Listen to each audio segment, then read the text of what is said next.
Alrighty, guys. Thanks for joining the live stream. We'll get started here in just a few. We'll let everybody have an opportunity to join the chat. So it's about 1 minute in. At about the 3 or 4 minute mark, we'll get going.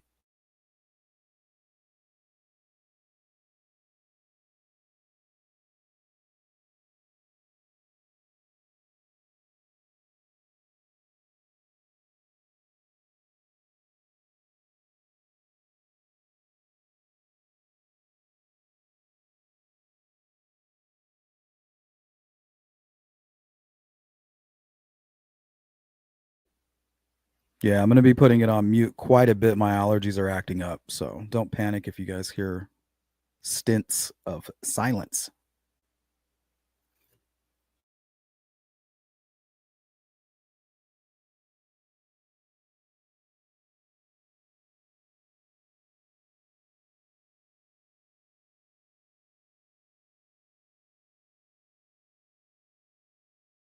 It's our time down here.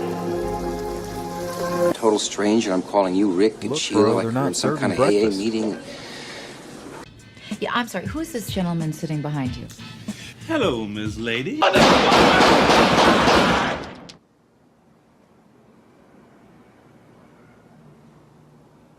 I do have are a very particular set of skills. Bro, it's Skills it's I've me. acquired over a very long career. Warriors, come out to play. I give you $10 million, Tony. Okay, Damn, that's a lot of money. $10 million. Damn, that's a lot of money. Welcome back to the Sleuth Intuition channel. I am your host, Patrick Vallejos, broadcasting to the world live. And today we are diving into coincidences in true crime. You guys know what a doppelganger is?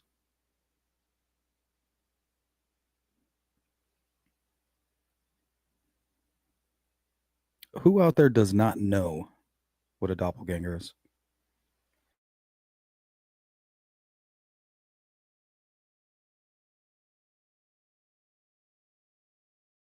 Oh man, these allergies are kicking my ass today. And I twisted my ankle yesterday. It's like, how can you be in such a good mood when your allergies are killing you and your ankle's all fucked up? And we're being terrorized by a bird outside. So right near my wife's office upstairs window, there's a bird trying to make a nest in the tree, and it's just literally ramming the window, like ding, ding, ding. It's crazy. So we're going to be talking about coincidences in true crime. Some of these cases, false imprisonments were caused by doppelgangers, things like that. So what you can expect from today's live stream, we're going to talk about what is a coincidence, what is a doppelganger. We'll look at historical coincidences in true crime. We'll look at some examples of doppelgangers. We might even refer to them as doppels, just for the hell of it. Then we're going to look at a list of true crime cases that were affected by misidentification and doppelgangers, or maybe even just false convictions. We're going to do a lineup. I'm going to show you guys a suspect. This is going to be kind of an exercise that we're going to do today. I'll present to you guys just some random suspect. He's not guilty of any kind of crime or anything like that. It's going to be a random person. I'm going to let you get a really good look at this individual. We'll spend some time examining, and don't cheat. Don't go back and look at the guy, right? Don't do that. And if you recognize this guy, don't say anything. So I'm going to put up this make-believe suspect up on the screen, and then I'm going to show you guys a lineup a little bit towards the end of the stream, and you're going to have to pick him out. So I literally just went online, picked a guy, and then found a bunch of other people that looked just like him.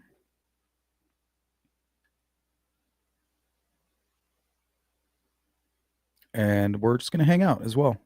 Today's just going to be a little bit of a chill live stream. We'll have a little fun with it.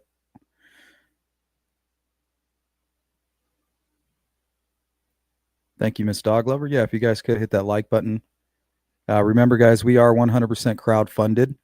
So if you guys want to support the channel, consider becoming a member. If you want to donate to the channel, in the description of the video, I have a link to my Cash App, Venmo, Zelle. I don't want you guys to feel pressure to do so, but if you're hoping to support this channel, that's a good way to do it. You know, we can't hang out on YouTube making content all day if we're not getting anything back for our time. Just doesn't make sense. And no big deal if we have to shut down the YouTube channel. We'll always have it.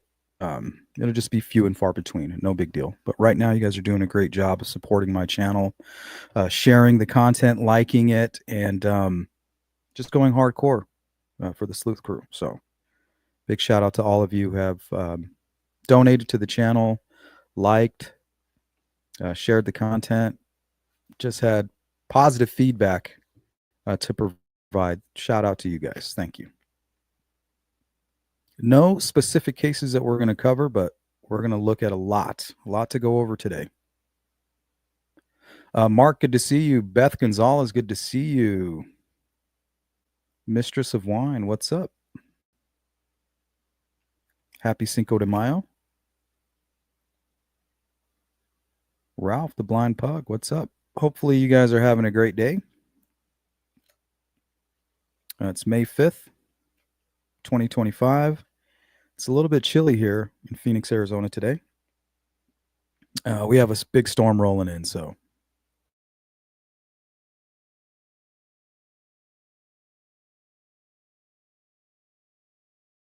See, forgive me. If you guys hear that I disappear like that, it's because I'm freaking sneezing or something. Tam B, good to see you, my friend. Thank you, Beth. Figured we'd do something a little different. Davey, what's going on? Mr. Breedlove. Pulp Fiction, definitely a classic. Miss Dog Lover. Yep. As soon as we head towards the post office, we'll get that out. So I'm thinking maybe sometime tomorrow or the following day, and then give it 2 weeks from that day. So anytime me, my wife, or the family are anywhere near that side of town, we'll get that shipped out to you right away. Congratulations again. Miranda, what's up? So make sure you guys participate in the in the poll question, if you would. Do you believe in coincidences? Options are yes, no such thing, haven't really thought about it. Well, over the years, you guys have a lot of you have said, hey, I don't believe in coincidences. And there was a time when I would have said the same thing. But after educating myself, I just know that they do exist. They do happen. But that's just my opinion. This account, hey, just in time, Miss Dog Lover. No, I don't like to take that stuff. If I rough it during the beginning, it'll go away. If I take antihistamines, I'll have allergies all season long. I just let my body kind of do its thing. Tam B says a twin. Well, a doppelganger is like a twin, but no relation.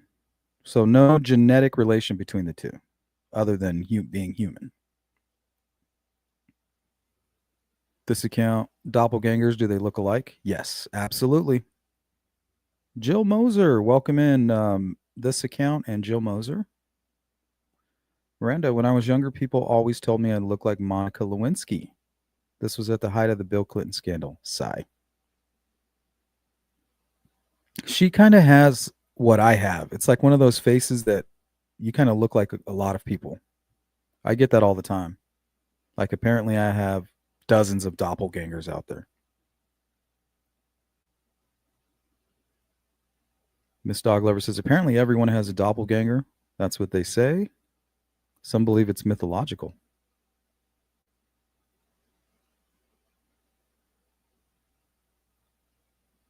What might you do if you did have to shut down the channel? Nothing. I would just go back to work. Right now, I'm on a sabbatical.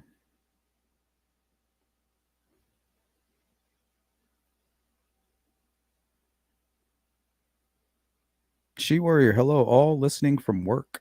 Hopefully you're having a great day, She Warrior. Yeah, but we're really trying to start a business, Miranda. We're trying to start a business, um, basically a social media company where our focus is on true crime.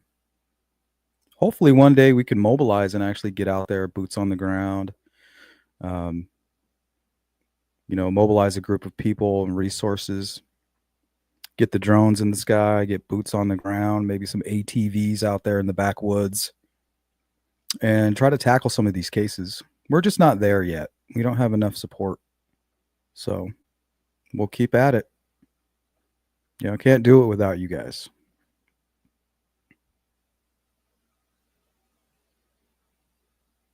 Miranda, I don't like to get into my business, and I find it strange that people try to pry. It's not about me. Usually when people pry into my personal business, it's because they want to get at me or something. You know what I mean? Anytime I've ever provided personal information, I've been attacked. For instance, my wife was called at work. She was called at home. She was emailed. One of my email accounts was hacked.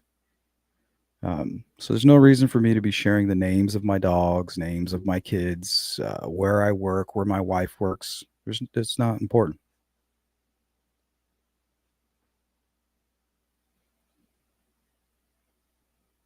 There's always some troll out there that's just waiting and looking for that one piece of evidence to get him a little bit further to try to hurt me in some way, It's fucking weird, but it's the game we're playing.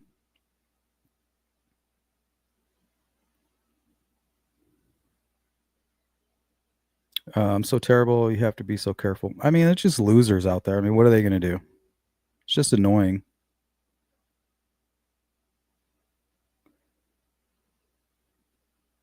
But truthfully, you just never really know who you're dealing with.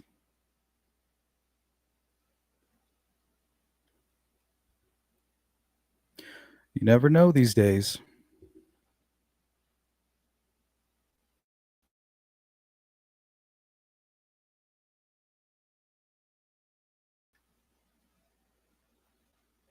Yeah, I had a longtime subscriber and a member. I was talking with him in the Discord, and I found out that he was like Googling my house and like taking screenshots, and it's fucking weird. He was talking about what vehicles I had, and I was just like, why are you Googling me? Like, what do you even care about what I do in my personal life? Fucking weird to me.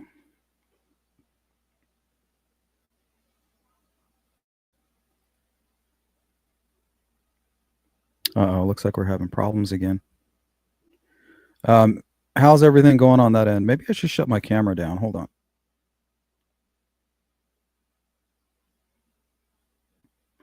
Are you guys getting a weird delay with the camera on or no?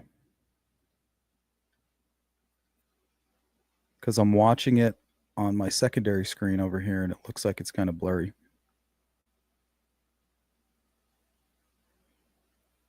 No, I'm not talking about you, Miranda. I'm just explaining to why I don't give my personal information. Landscape? You think because I'm brown, I do landscape? Accounting? You think because I'm short, like a Richard Allen, I'm into accounting? Marketing? I'm just kidding. No, I'm just saying it doesn't matter. It doesn't matter. I could be bagging groceries at the local grocery store. What difference does it make? I know you're not a troll, Miranda. But why would you ask that question? Like, what does it matter?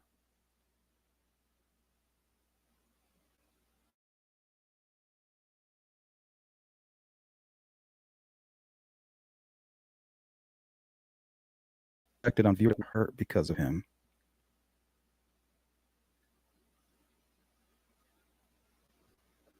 Yeah, I mean, you guys shouldn't be trusting anybody. You know what I mean? Don't trust anybody in the chat. Don't trust anybody on the screen. And don't obsess. Because come to find out, the person that I was referring to who was Googling me, I thought was my friend. But find out secretly hated me because I was a Trump supporter. was secretly finding ways to hurt me and to try to expose me, I guess. I don't know. But it's just weird to find out somebody that you've been talking to for 2 years behind the scenes is just gathering information on you, Googling your home, doing a bunch of weird shit. And then turned out to be a creep. So I wish I didn't have to be so distant with you guys, because I love a lot of you guys. You guys have been here for a long time, been supporting my channel. But I mean, so was this person. This person was around for a long time and then out of nowhere. But the thing is, I saw the red flags,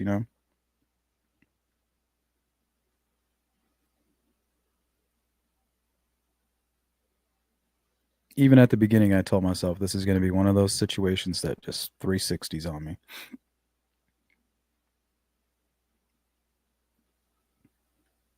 Miranda, because you brought up if the channel had to stop, I just wondered what you'd fall back onto, or if you had something.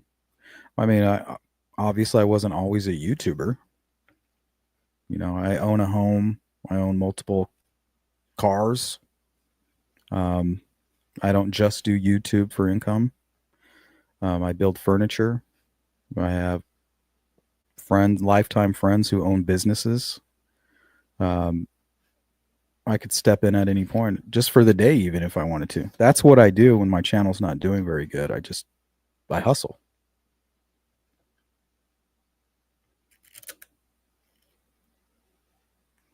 Yeah, but it makes me wonder, Miranda. You know what I mean?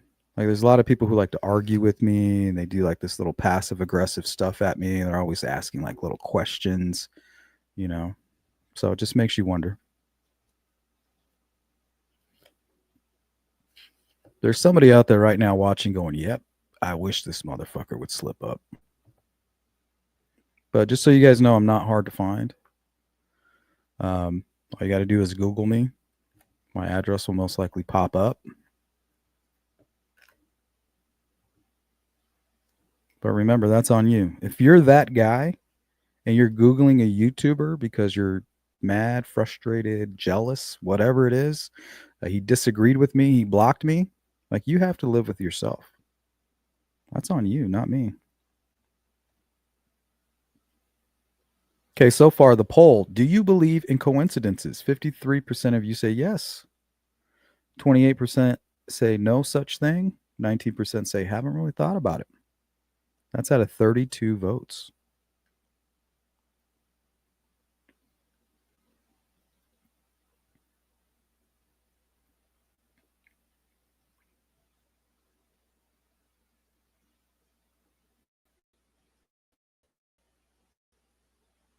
Okay, so what is a coincidence? Coincidence is a remarkable concurrence of events or circumstances without apparent casual connection.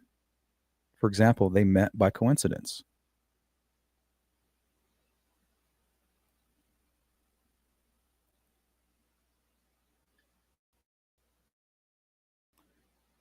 Okay.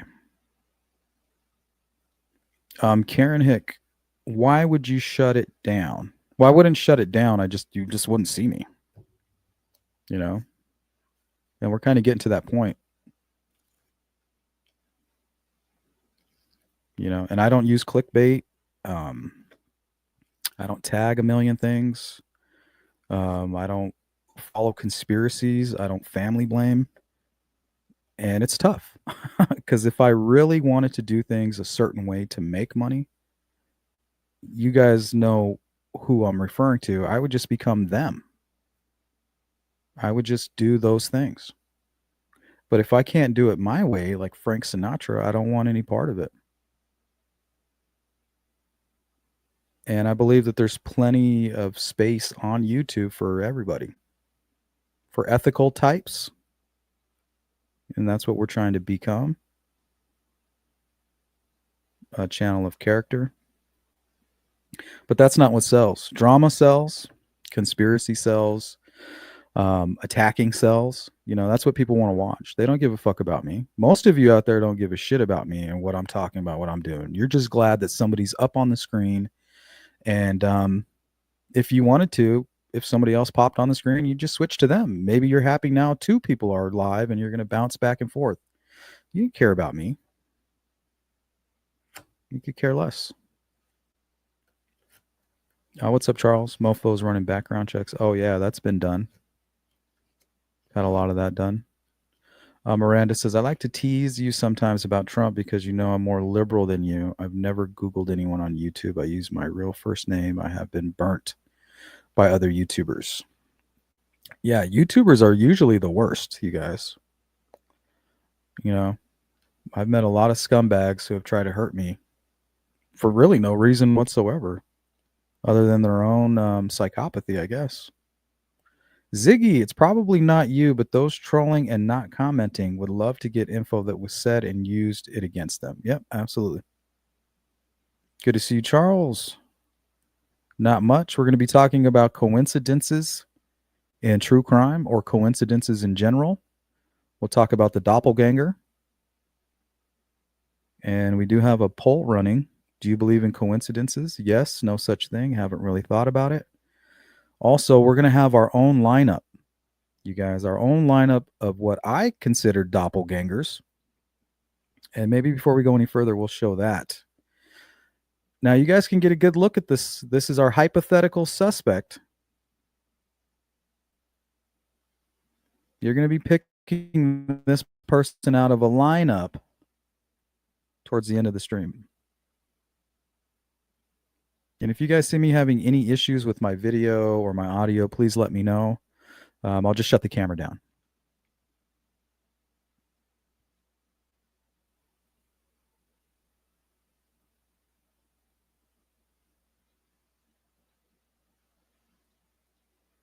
Okay, so this is going to be our suspect.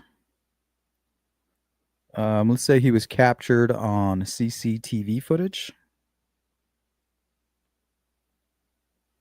Go ahead, take a good look at this individual. You will be pulling him from a lineup.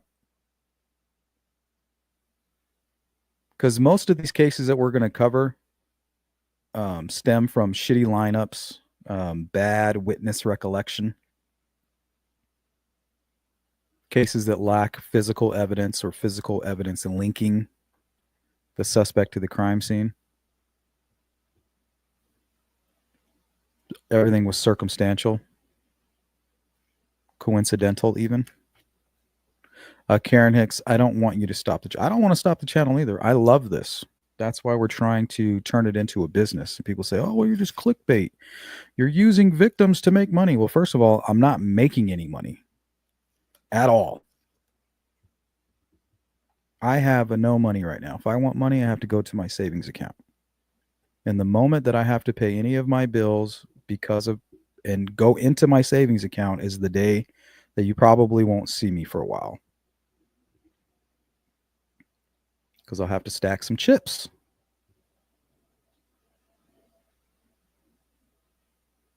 Evil drama cells. What the fuck? Where am I check? Well, all you got to do is start a channel and then start attacking people on that channel. You'll have 40,000 subscribers by breakfast tomorrow.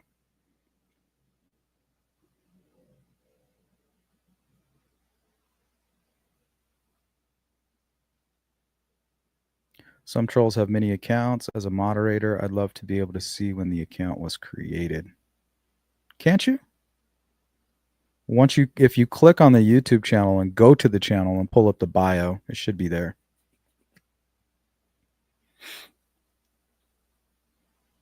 An IP address miss. I used to have a VPN and then I just didn't even care.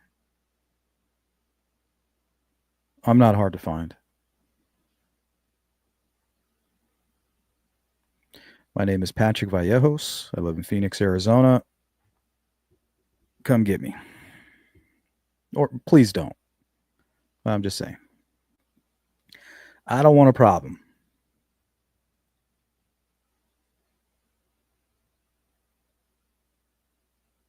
That guy has a huge indent in his chin. Does he? Or is he just doing something funny with his lip? He looks like he's going like this.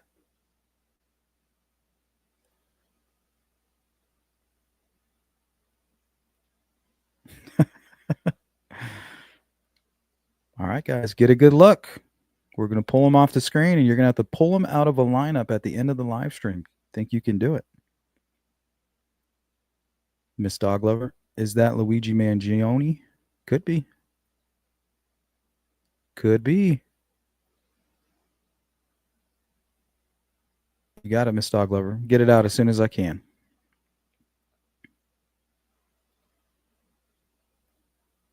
Evil Charles, bring beers and blunts. Can't do that, Charles. I'm taking a break right now. I like to take breaks every once in a while.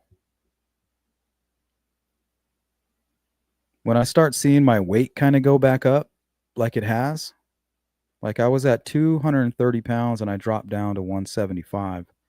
I'm all the way back up to 195. So I haven't been taking care of myself. And the summertime kind of does it for us because we don't walk as much.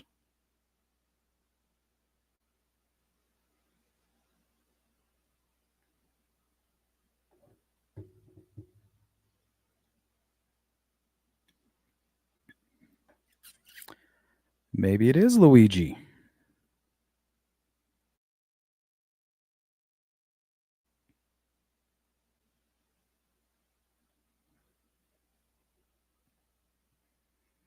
Diane, welcome in. Luigi reminds me of Brian Koberger.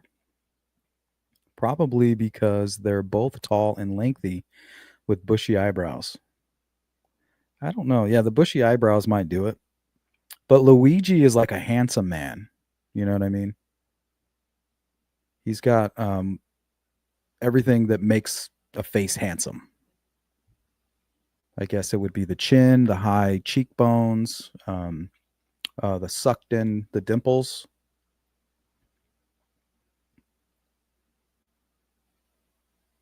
Yeah, it's the alcohol that does it. Me too. I've been really bad because my wife has cravings. She's pregnant. So she normally doesn't ever drink soda. Now she has soda in the house. She likes to enjoy one from time to time. And now so do I. And I never drink soda. To me, I feel like alcohol, soda, anything really sugary is not going to be good for you. Okay, so I hope you guys got a good look at our suspect. You're going to have to pull him out of a lineup. Let's see if you guys are good witnesses.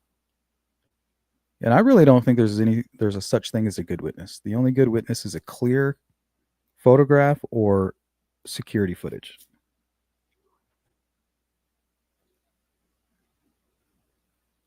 Miranda, I'm very picky about who creators I support. If they do any of those shitty behaviors you listed, then I don't subscribe. Yeah, and I think that the type of people that subscribe to those channels are the people that have a lot in common with those people. You know, you've seen some creators lose their entire family. You know, they prefer their YouTube channel over their family. Or they can literally come up on this screen and accuse victims' family members with no proof or evidence, just based off of a conspiratorial bullshit. And I don't have a problem having private conversations, you know, like, oh, what do you think about this? Or what do you think about, isn't this strange? You know, and then you can talk through it. But when you go public and you start accusing somebody like Kelsey German in the Delphi case, is there a lot of strange things? Yes. But to me, one thing I've learned in true crime is that that's normal. If you're acting normal, that's not normal. If you're acting odd and peculiar, one thing I've learned is that's what's normal.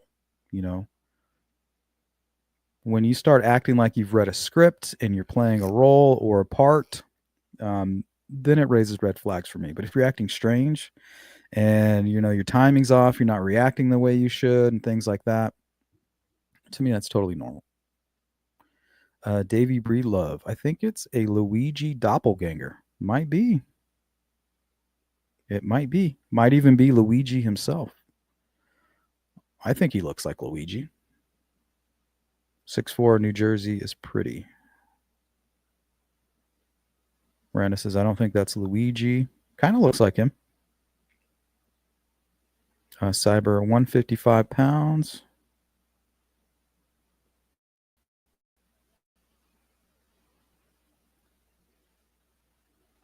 He's not as cute as Luigi. Ziggy.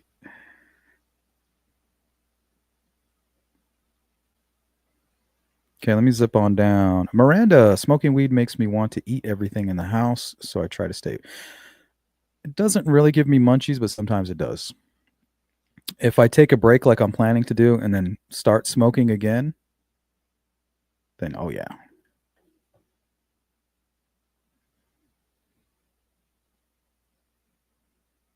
I just think it's important to be in control of your health. Karen, glad you're not like Snay. Who is Snay? What's a Snay? Small Captain America or Tall Luigi? One of the two. All right, guys, we're all caught up on the chat. Let's see, where should we get going on this here? I say we start with historical coincidences for those of you who do not believe in coincidences. Don't forget about the poll question. Do you believe in coincidences? 53% of you say yes. 30% now say no such thing. Haven't really thought about it. I used to think that there was no such thing as coincidences. I no longer subscribe to that.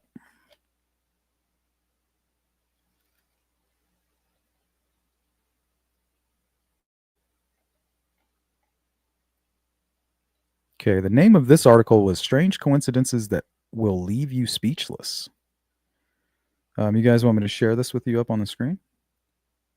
For those of you who want to read along.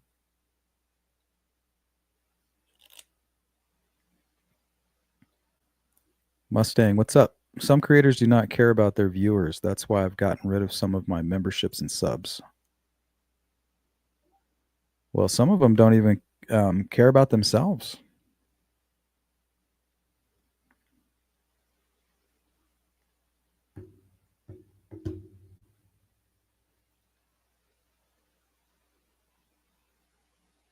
Alien life form.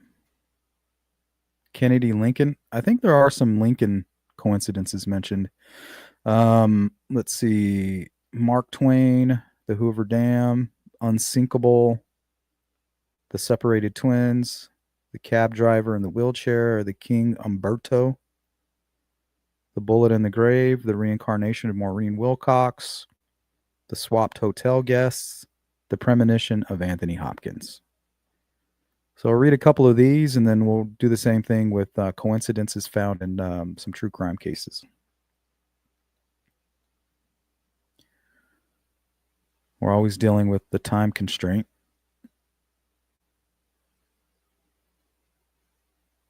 Miss Doglover, please don't mention other channels unless Sleuth talks about them. Most of them are dicks.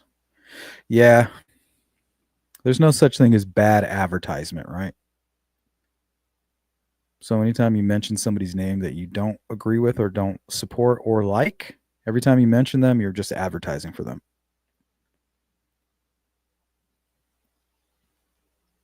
Okay. So this is for you out there that do not believe in coincidences, such as myself.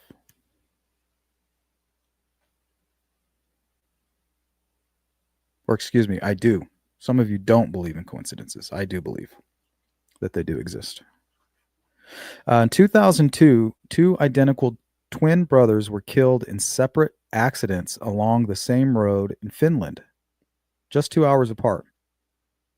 70-year-old brothers were both riding bicycles when they were struck by trucks. Authorities were astonished to find that the accidents occurred only 1.5 kilometers apart and had no connection to one another, making this a truly eerie coincidence. So I think what the type of people that do believe in coincidences will say, yeah, that's fucking weird. But those of you who don't are saying, no, both these brothers were targeted. You know, no way that this is possible. No way they were killed the exact same way, 1.5 kilometers apart, and had no connection to one another.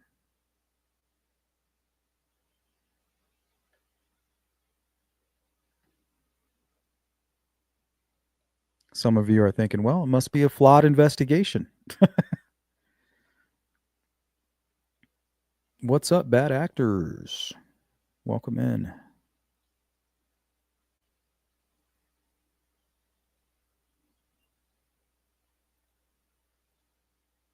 Miss Dog Lover says, stepping away for 2 minutes, don't be dicks.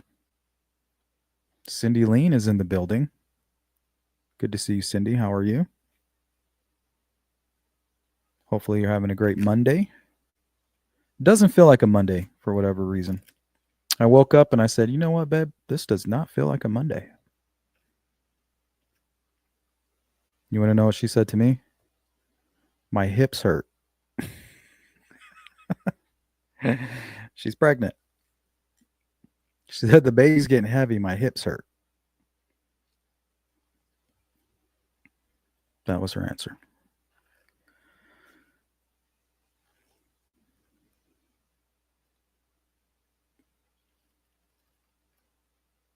He got off hitting the one brother and wanted to relive it. He felt guilty. Evil Charles says, I shall be a dick. Yeah, shout out to you two bad actors. We definitely have something in common.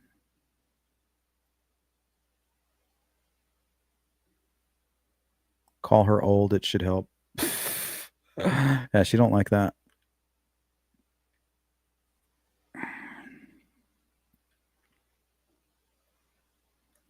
Okay, so what do you guys think about the twin tragedy? Like, isn't that weird? What are the odds? It's a good example there. Okay, number 2, Mark Twain and Haley's Comet.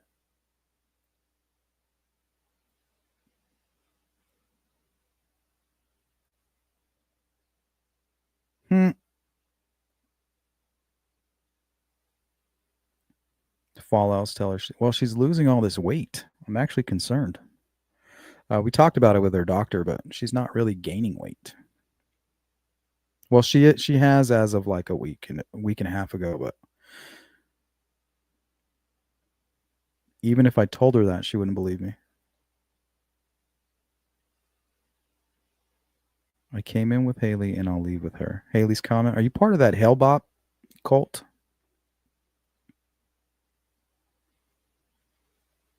Iron deficient, go eat some dirt like they used to do back in the day. Okay, Mark Twain and Haley's Comet. The renowned American writer Mark Twain was born on November 30th, 1835, the same day Haley's Comet made its closest approach to Earth. Twain famously predicted that he would go out with the comet upon its next return. Remarkably, he died on April 21st, 1910, just one day after the comet's next closest approach, fulfilling his prophetic statement.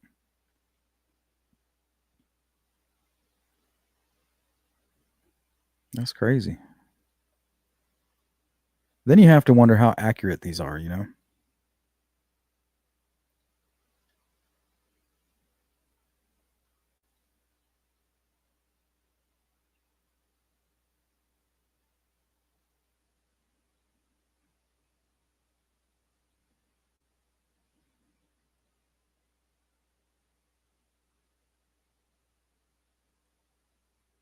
Okay, the Hoover Dam victims. The construction, this one's interesting. The construction of the Hoover Dam took place between 1931 and 1936, claiming the lives of 112 workers in various accidents. The first worker to die during construction was J.G. Tierney, who drowned on December 20th, 1922. In a chilling twist of fate, the last worker to die during the project was J.G. Tierney's son, Patrick Tierney, who also died on December 20th, 13 years later in 1935.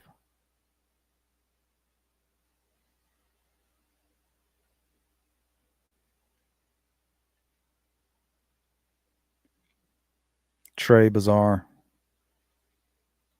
Trey Bazaar.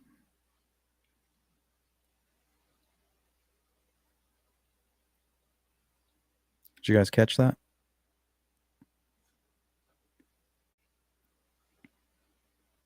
The first worker to die during construction was J.G. Tierney, who drowned on December 20th. J.G. Tierney's son, Patrick Tierney, who also died on December 20th. 13 years later.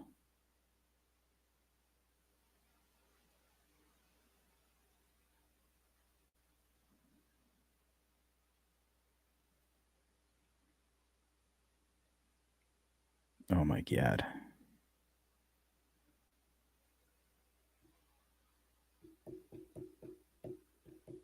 I don't know why I have to be deleting these people. Talking to you, moderators. We need like a dipshit alert. Like a siren. Dipshit alert. Ew, ew, ew, ew.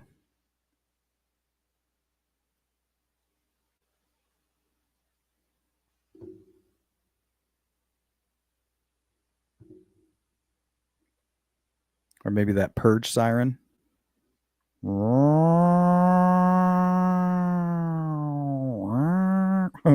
That shit scares me.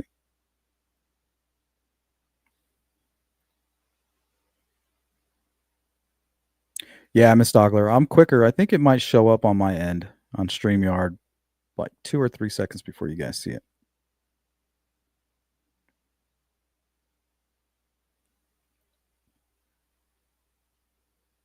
Hey, CJK, what's going on?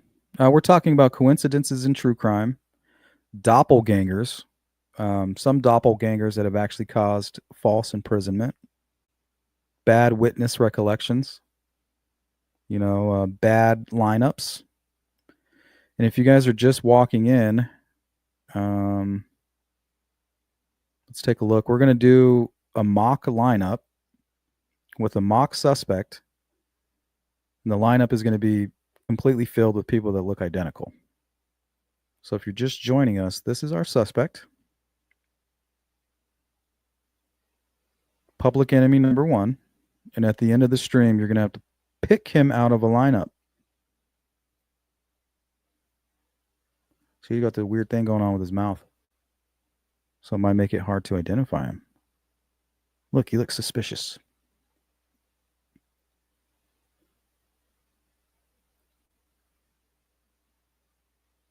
Yeah, that's what we should do. I think we're going to have an alarm that goes off. I think we'll do the purge. The purge siren.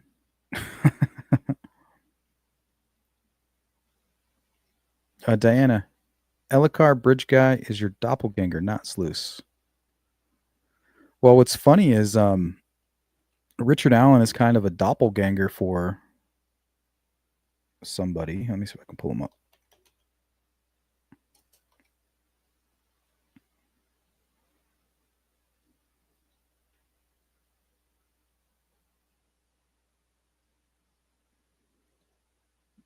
Maybe I titled it Doug's Lineup. Yeah, there it is.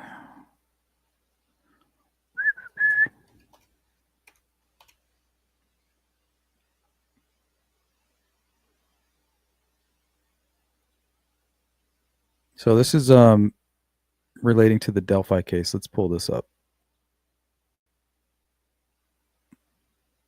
Maybe I'll just play my little video here.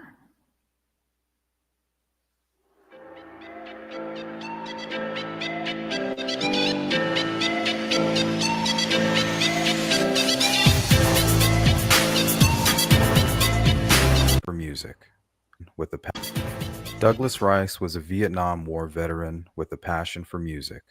This South Bend, Indiana resident also had a passion for the Delphi case. Doug passed away March 9th of 2020. God rest his soul.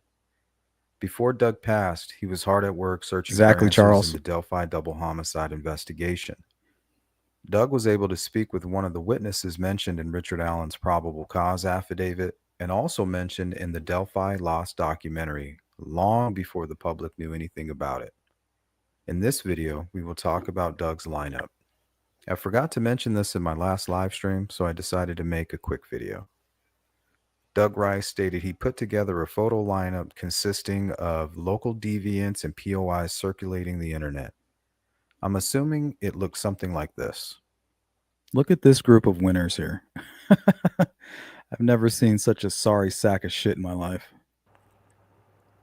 The young witness, according to Doug, pointed at Jimmy Duvall, a convicted sex offender released from prison in 2007. The witness said she can't be sure if this is the same guy she's seen on the trail, but he is definitely the closest out of the bunch. Interesting thing about that is, Richard Allen and Duvall look like brothers. Doppels. Looks like this witness got a pretty good look. So there's a good example. Since you guys want to bring that up.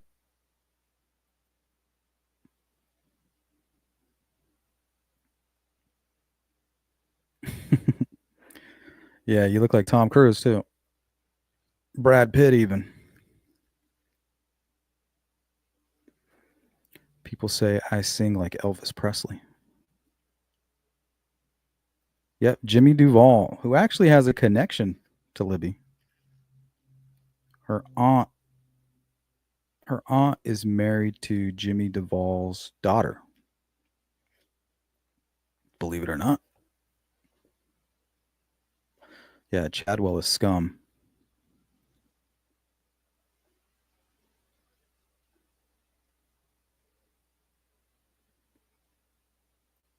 Okay, let's go on to number 4, the unsinkable connection. Violet Jessup, an ocean liner stewardess, experienced an astonishing series of coincidences when she survived the sinking of 3 different ships. Makes you wonder, right? In the true crime world, a lot of you would be like, well, she's obviously involved, you know, she's the one, she's a terrorist. She was aboard the RMS Olympic when it collided with the warship in 1911. The RMS Titanic when it struck an iceberg and sank in 1912. And the HMHS Britannic when it sank after hitting a mine in 1916. Jessup's incredible luck earned her the nickname Miss Unsinkable. Yeah, she ain't getting on the boat with me. I'll tell you that much. I ain't going nowhere on a boat with Violet Jessup. So I don't know if we're talking about coincidences or terrorism or bad luck. But either way, I ain't going on a boat with Violet. No offense, Violet. I'm just saying. You don't have the best track record.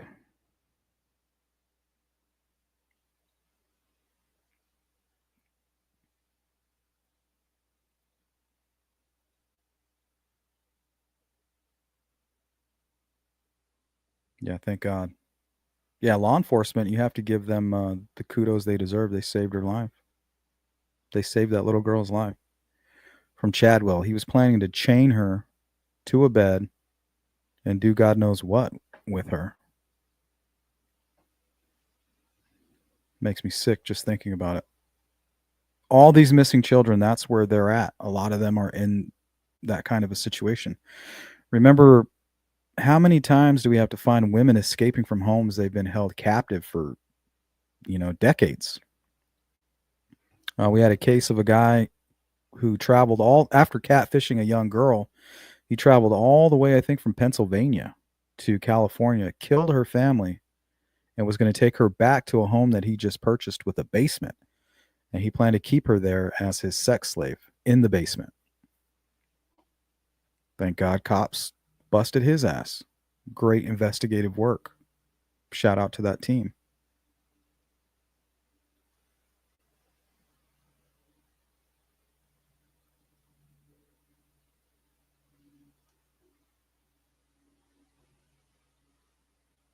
Yeah, I mean, I'm pretty quick. I try my best not to ignore the chat.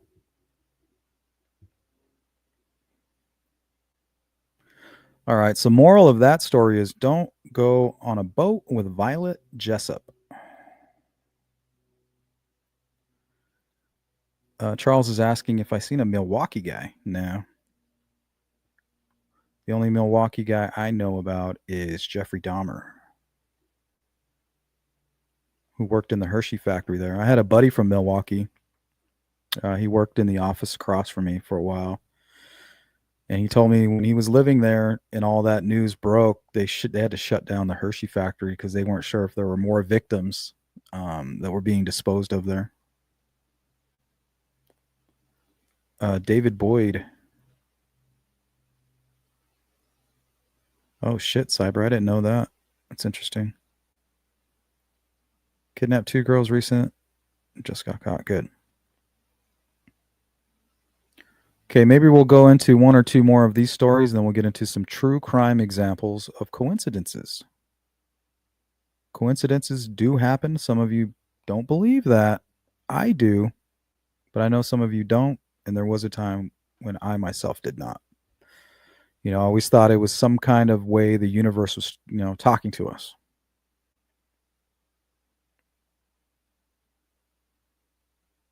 Putting 2 and 2 together, but not quite understanding how they were connected. Okay, this one is titled The Separated Twins with Parallel Lives. Ooh, that's cool. I actually have a similar story that we're going to talk about. In one of the most famous cases of separated twins, Jim Lewis and Jim Springer were reunited at the age of 39 after being separated at birth. The similarities in their lives were astonishing. Both had been named James by their adopted families. What the hell? That's fucking weird. Both had married women named Linda. They divorced and then remarried women named Betty.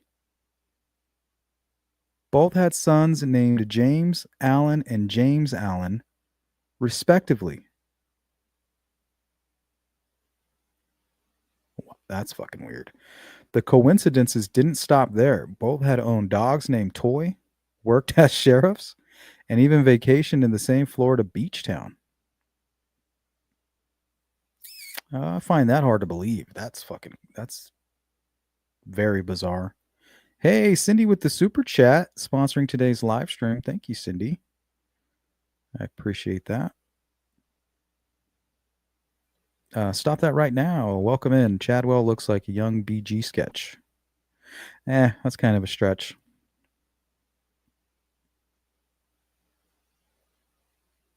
But you never know. He's a sick mofo. Thank you, Cindy. You rock. Appreciate that. Okay, if you guys are just joining us, today we are going to be doing a lineup later. We have kind of a mock suspect, and I'll put him up. That's his face. And I created a lineup filled with his doppelgangers, people that look pretty similar to him. So you're going to have to pick him out of a lineup if you think you can. If you can't, don't do it. We don't want any false imprisonments.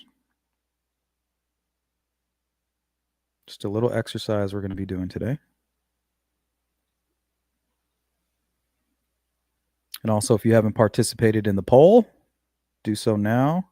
Poll question: do you believe in coincidences? 59% of you so far say yes, I do. 25% of you say no such thing. 16% of you say haven't really thought about it. And me personally, I do believe in coincidences. You know what I mean? Know what I'm saying?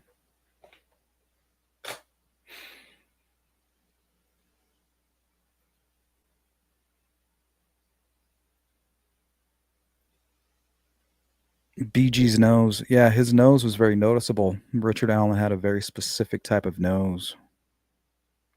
Like this part right here, I don't know what you would call that. I think I got a C in biology. That thing underneath the nose right here that connects to the lip. His hangs down. Like he had it pierced or something for a long time and like gravity pulled it down. Not that he did. I'm just saying that's what it looks like. Coincidence or curse? Yeah, it could be a curse, right? It could be bad juju. Yeah, synchronicity is another way to put it. I did read a description where they talked about synchronicity. There's even some tall tales.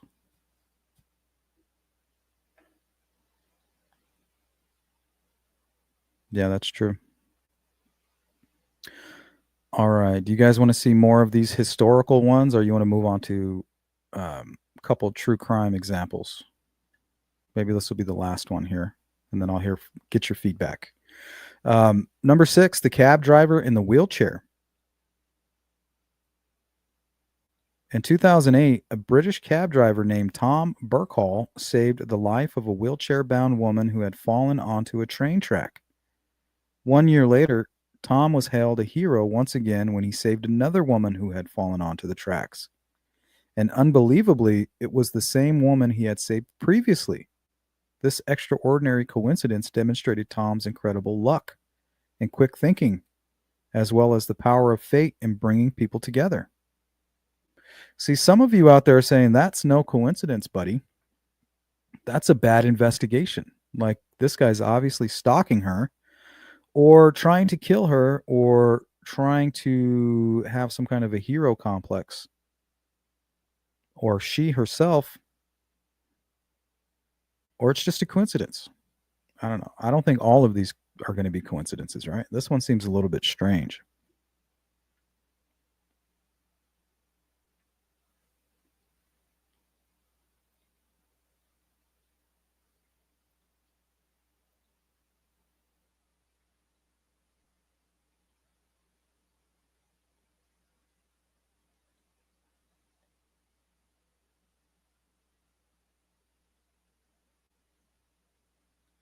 The King Umberto I double. In 1900, King Umberto I, the first, I guess, Umberto the First of Italy visited the restaurant where he was astonished to find that the owner was his exact double. Doppels. The two men discovered numerous similarities between their lives. They were both born on the same day, in the same town. Oh, they might be twins. Both had married women named Margarita, and both had sons named Vittorio. In a tragic twist, the restaurant owner was killed in a shooting accident on July 29th, 1900, the same day King Umberto I was assassinated by an anarchist. I almost read that as the Antichrist. We'll save that for another live stream.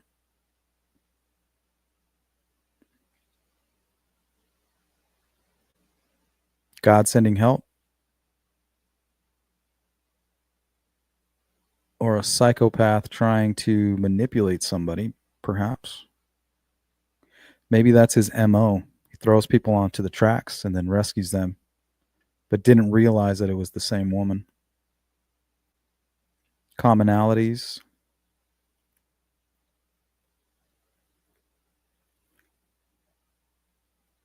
All right. Okay, I think that'll do it for strange coincidences that will leave you speechless in history.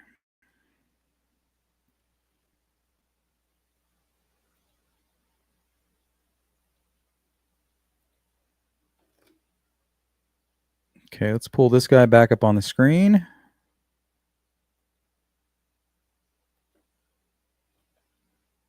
All right, guys, if you're just joining us right now, this guy didn't do anything wrong. He's our hypothetical suspect. And what I did was I created a lineup with him included and all of his doppelgangers. You guys are going to pick him out of a lineup. So take a good look.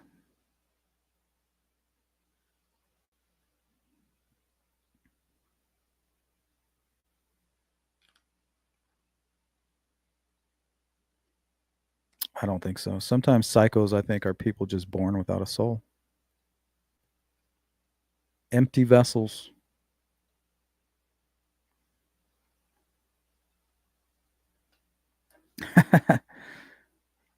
Yeah, it's not supposed to be difficult. Like, I'm hoping you guys get it right. You know what I mean? I'm hoping that you get it right. I didn't make it difficult or anything. I'm just really curious, you know?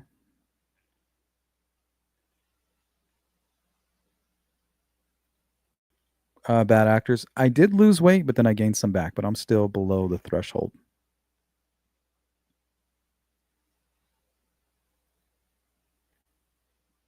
I won't panic until I'm back at 200 pounds.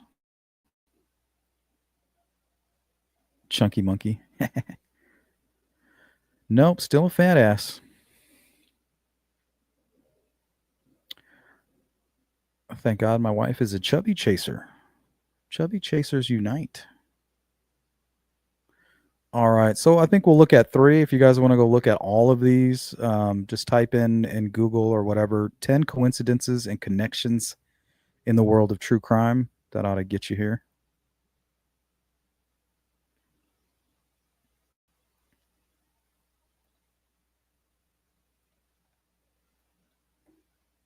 I think we'll only do 3.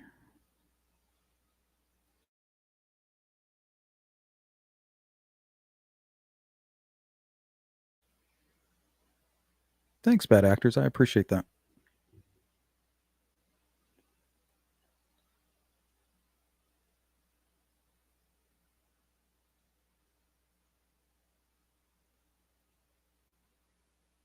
And if I've missed anybody that's just showing up, I apologize. Cyber Warrior, we're all built different. My problem is building after the fact. I like to build on. I like to put on like a guest room, on the side over here. Maybe a little porch over here on the side. So we might be all built different, but I seem like I can't stop building onto the original structure.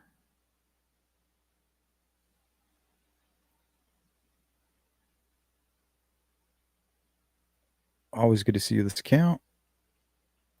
Cindy, I've always thought you look good, Sleuth. You definitely took off pounds watching older videos.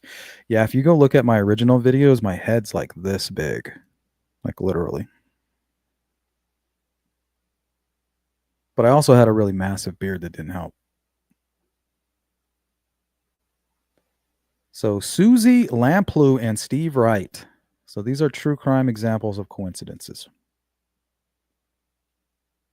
In the early 1980s, a young woman named Susie Lamplugh worked on the QE2, a luxury cruise ship.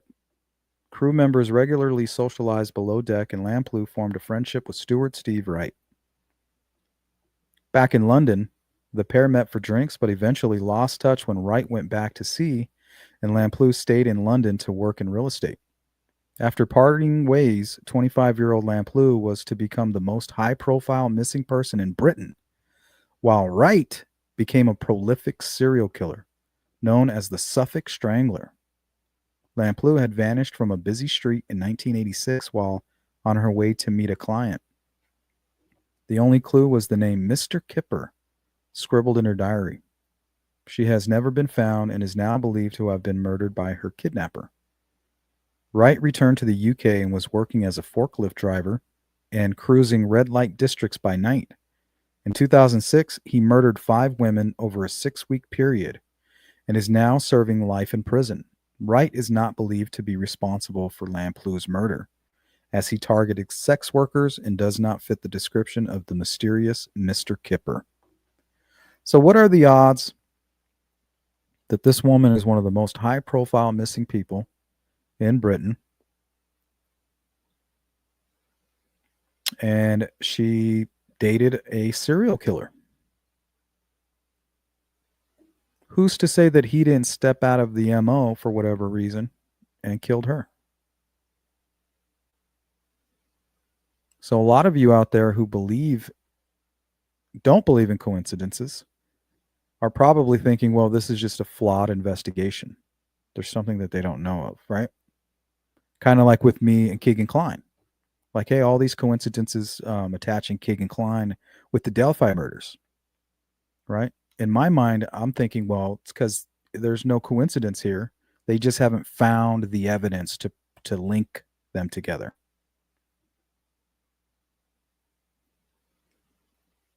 So it's difficult conversation here when it comes to coincidences in true crime. Do they exist or don't they? Or if you see a coincidence, is it like a glitch in the matrix, You should take heed, take notice. It's trying to tell you something. Your subconscious knows something is off, but your brain is just not putting 2 and 2 together. Fat bottom girls make the rocking world go round. I love Queen. Shake what your mama gave you. Shake that tail feather. The Susie Lamplou. Yeah, this one's pretty interesting. What are the odds that she had a connection with this guy, Steve Wright, who is a prolific serial killer? And they're not even curious. He's not even listed as a suspect. They must be able to prove it, maybe by an alibi, timeline, improbabilities. Evil try. Just tell people I'm a shaved gorilla. Bigfoot.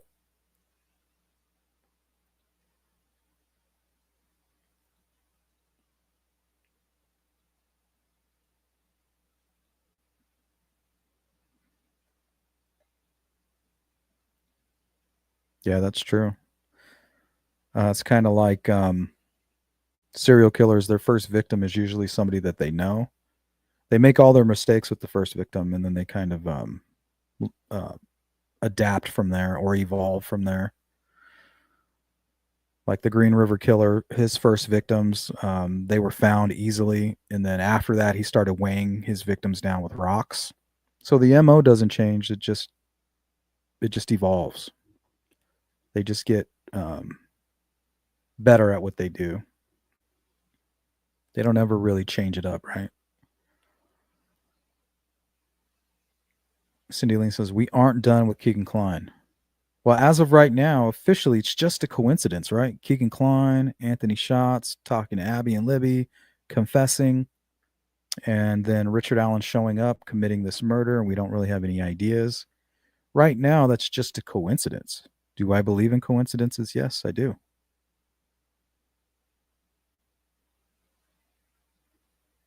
Does that mean it is a coincidence? One piece of evidence could change everything in any one of these stories.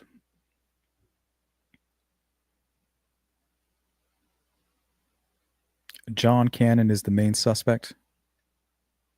Thank you for that. Yep, that's a good way to look at the glass half full, Diane, but definitely not a good reason to stop digging, in my opinion. But it is good.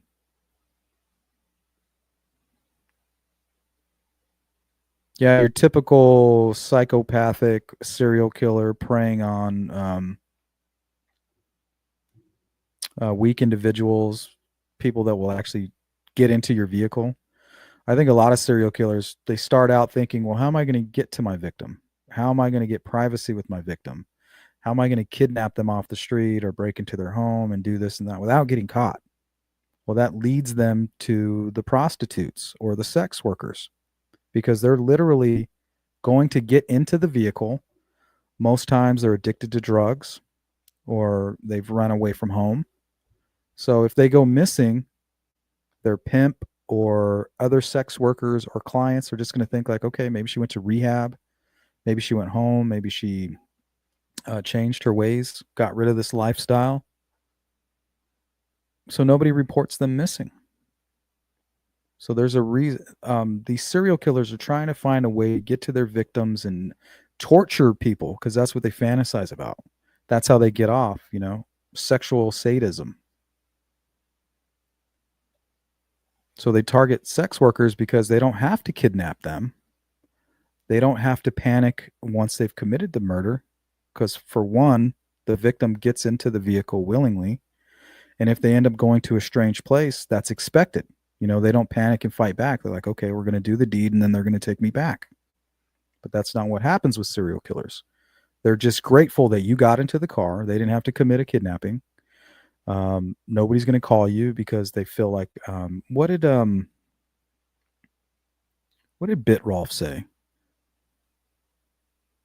He called them disease-ridden scum. He said he would tell himself lies. Like somehow he was helping the world by ridding them of these diseased-ridden vermin, is what he called them. That might have been Bit Rolf, the happy face killer. I might be wrong.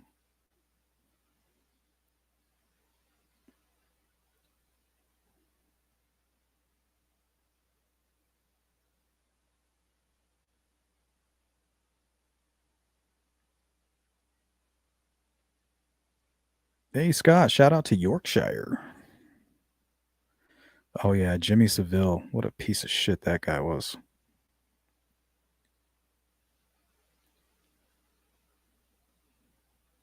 Okay, Louise Duncan and Caitlin Arquette. Or Lois, sorry. Lois Duncan was a popular writer of young adult fiction. Her teen audience was gripped by her stories of murder and suspense with titles such as Don't Look Behind You and They Never Came Home. Her 1974 novel, I Know What You Did Last Summer, was adapted into a film in 1997 and became a classic teen slasher movie. Duncan also wrote poetry and was a mother of 5. In 1989, her youngest child, Caitlin Arquette, was murdered when a motorist pulled up alongside her car and shot her twice in the head. Duncan wrote a best-selling nonfiction book called Who Killed My Daughter about the mystery. She had vowed to never write another crime novel after the tragedy, and Duncan died in 2016 with the case still unsolved. In 2021, a homeless man, Paul Apodaca, reached out to University of New Mexico campus police and Albuquerque PD to confess to killing Arquette, as well as 2 other women around the same time in the late 1980s. He had been present at the scene of the shooting, but police had never formally interviewed him. That sounds familiar. And then we'll stop on this one here, Lars Vilks.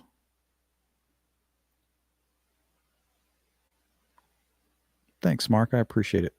Karma Train 22. There's a wannabe serial killer in this chat, but it's all an act. What are you talking about? Susie Lamplugh worked in my industry. It was the main reason loan working regulations were brought in the UK. Thank you, Miss Doglover, for the super chat.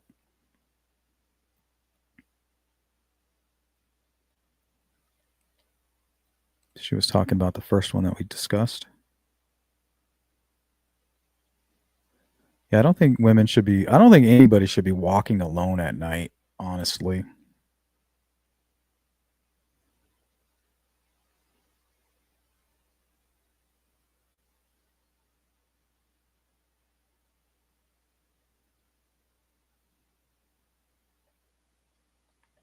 Okay, Lars Vilks. In 2007, Swedish artist Lars Vilks became the subject of a hate campaign after publishing a cartoon of the Prophet Muhammad depicted as a dog.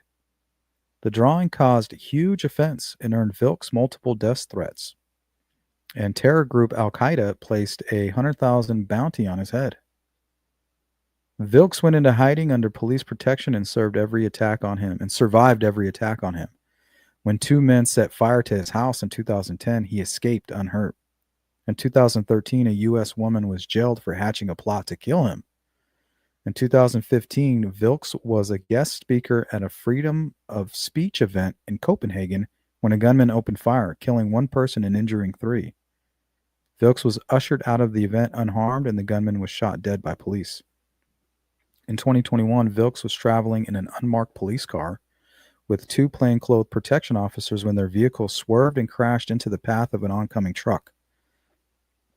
Vilks died instantly along with his protection team, and the truck drivers was flown to hospital with injuries. The crash is under investigation, but authorities do not expect to find anything more than this being a tragic accident. So imagine surviving all those attacks on your life just to die in a car accident. It's crazy.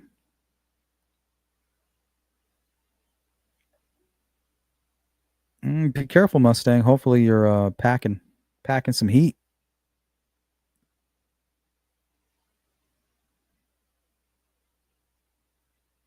Okay, guys, we're going to take a quick intermission. So if you need to go to the restroom, grab a drink of water, do it now, because that's what I plan to do. I'll meet you back here in less than 3 minutes. Go.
All right. Hopefully you guys are back.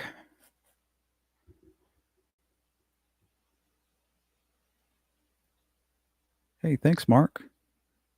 Big shout out to Cindy, Miss Dog Lover, and Mark. Make sure you guys thank today's sponsors, Cindy, Miss Dog Lover, and Mark. Thank you guys for supporting the channel.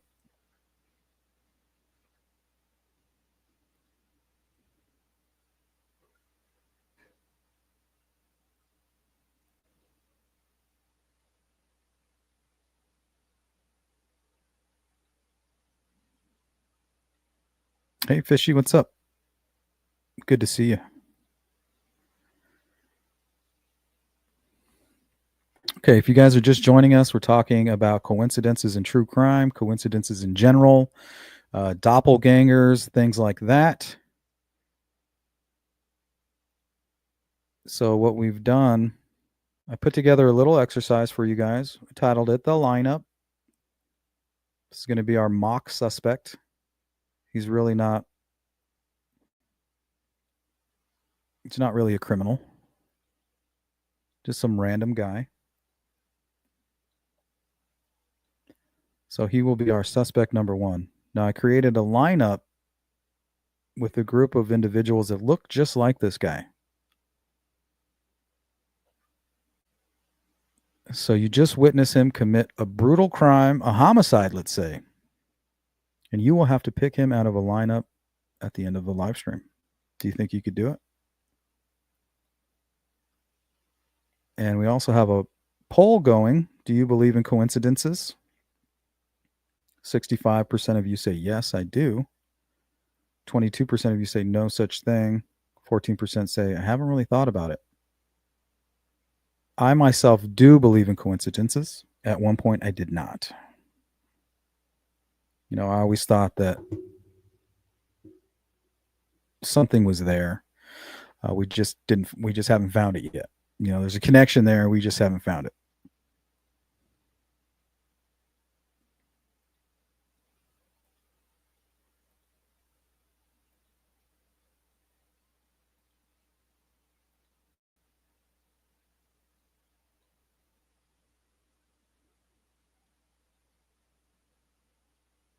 Okay, so what is a doppelganger? Doppelganger is a term used to describe a person who looks remarkably similar to another, often to the point of being mistaken for them, but is not related. The word comes from German, meaning double goer. In the context of true crime, like the Richard A. Jones case, a doppelganger refers to someone whose physical resemblance to the wrongfully convicted person led to misidentification, with the coincidental discovery of this look-alike helping to overturn the conviction. Historically, doppelgangers also carry a supernatural connotation in folklore, representing an eerie or ghostly double that might foretell bad luck. In modern usage, it's typically just a striking look-alike.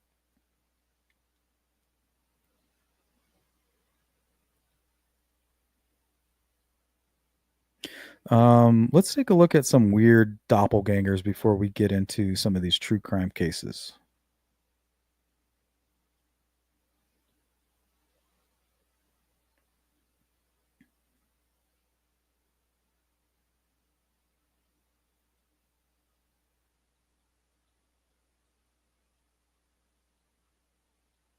Yep. Sorry, guys. I need to separate these a little bit. You always think you got your shit organized, and then you realize you really don't.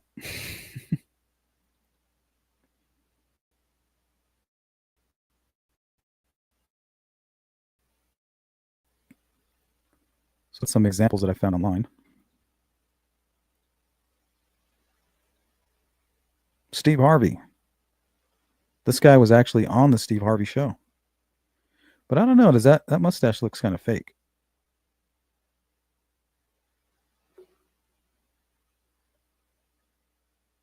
Could be wrong.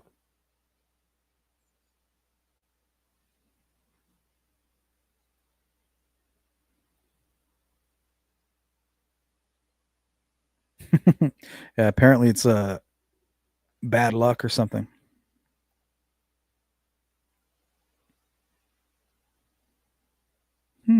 Interesting, Cindy. Maybe we'll do a part 2.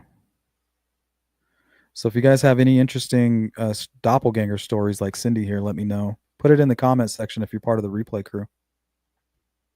So if you're watching this and you have an interesting story, a doppelganger story, let me know about it in the comment section.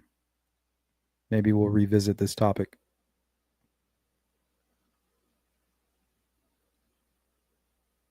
Cindy, I have a doppelganger. Well, one time I was at work, at this place I used to work, and they have these big screen TVs in this. I think it was either the lunchroom, maybe lunchroom or a meeting room. Either way, they were playing like CNN news, and they were searching for some killer in New York. And I was just kind of working, and then everybody was staring at me. I was like, why the fuck is everybody staring at me? And I look up at this screen, and it's this guy in New York that's wanted for murder, and there's a picture of this guy. And I swear it looked exactly like me. I was like, what the fuck?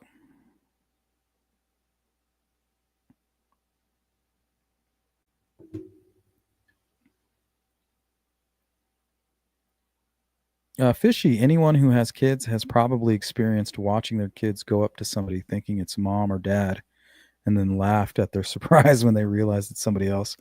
Well, I did see a video where there was 2 families. This was security footage.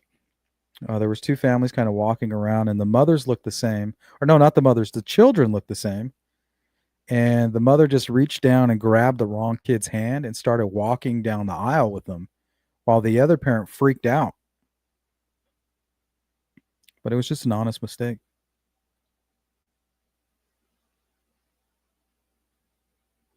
Nope, just my doppelganger was Evil Charles. So you're still not off the hook there, buddy.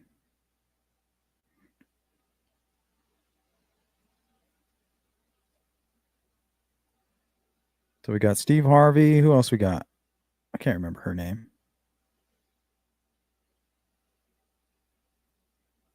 I apologize. But yeah, if you dyed her hair blonde or her hair, I think her hair might naturally be brown.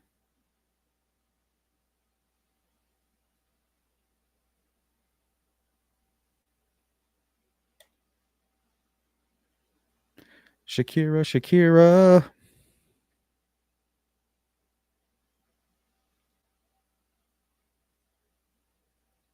Oh, Miss Dog Lover. Margaret Robbie. Is that the one on the left? Or the one on the right? Margot Robbie or something. And the Princess Diaries chick. So Margaret's on the left? Or what? Like, I know who she is. She's in a lot of movies. Okay, on the left. Thank you. Appreciate that, guys. Yeah, this is like a real doppelganger right here. Bad actors. Like, even the smile is the same. Unless this person went out of their way to try to be a doppel, you know, like a Michael Jackson impersonator. Shakira.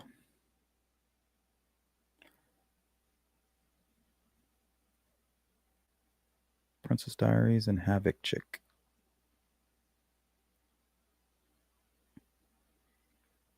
Let's see who else we got. This is a good one. Rihanna.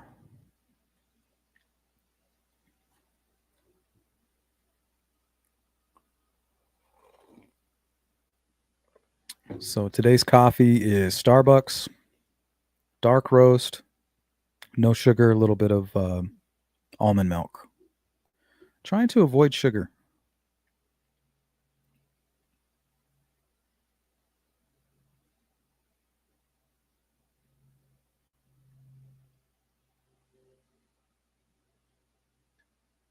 I'm sure you guys have seen these ones.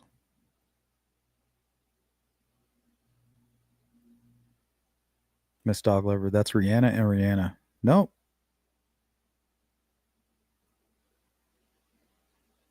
You can kind of see like the shapes of the head are different.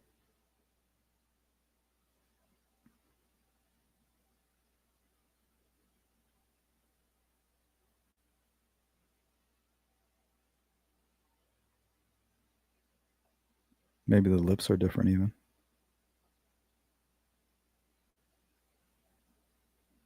Yeah, this is definitely Rihanna on the right, and then her lookalike on the left. For me, it's like the lips right here. I kind of give it away.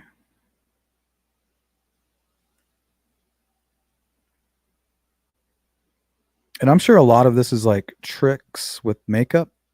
I know some girls are makeup artists are really good with shading and things like that.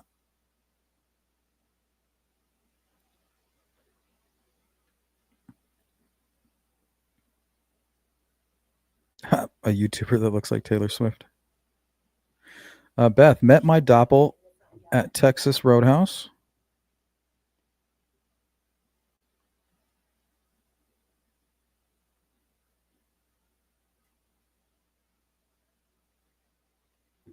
Texas Roadhouse when my family and I went out to eat. It was very strange feeling, even stranger for me when my mom miscarried my twin. Wow. That is interesting, Beth. Because a couple of these stories we talked about had to do with twins.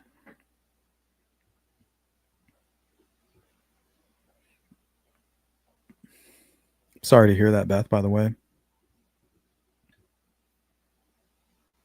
So apparently, Nicolas Cage is a time traveler. Like, what the hell?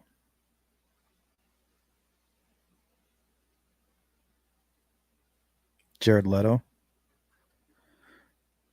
I like Jared Leto. Not as a musician, but as an actor, he's great. Amazing actor, in my opinion.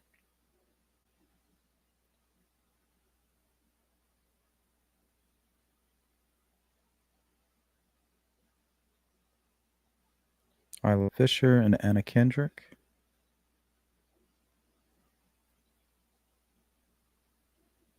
I think I have a couple more. This one's not that good.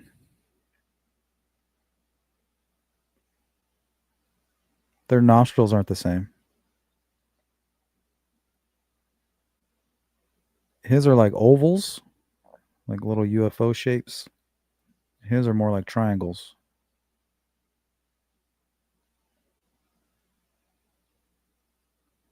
But yeah, eyes are pretty similar. Lips are somewhat similar. Not really even. And the ears are a little off. Not a good example. Now, this one was pretty good.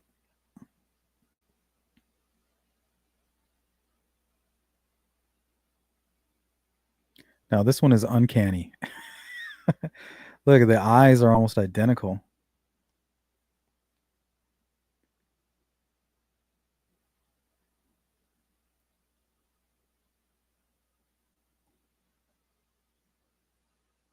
I can't remember his name, but that's Elijah Wood.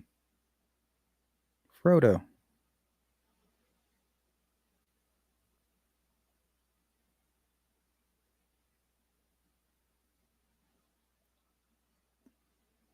Jay-Z, another time traveler.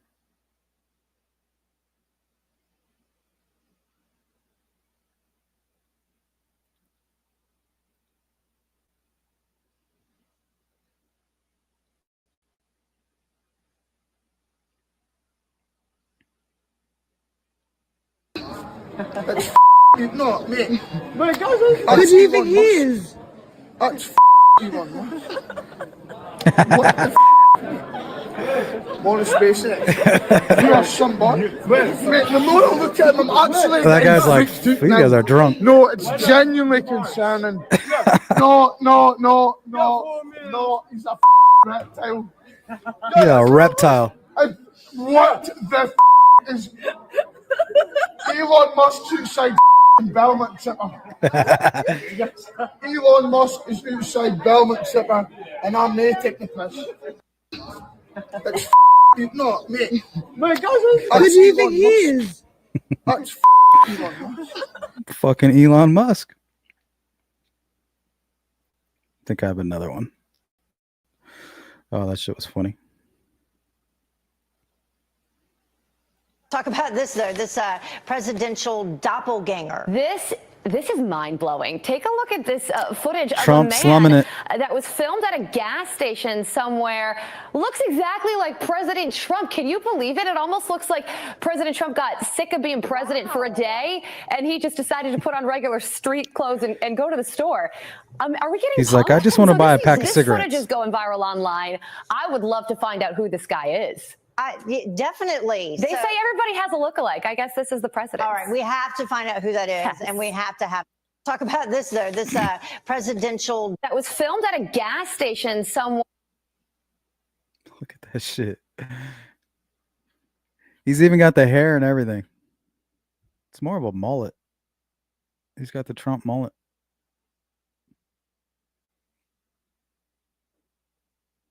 Oh yeah, Daniel Radcliffe. Harry Potter.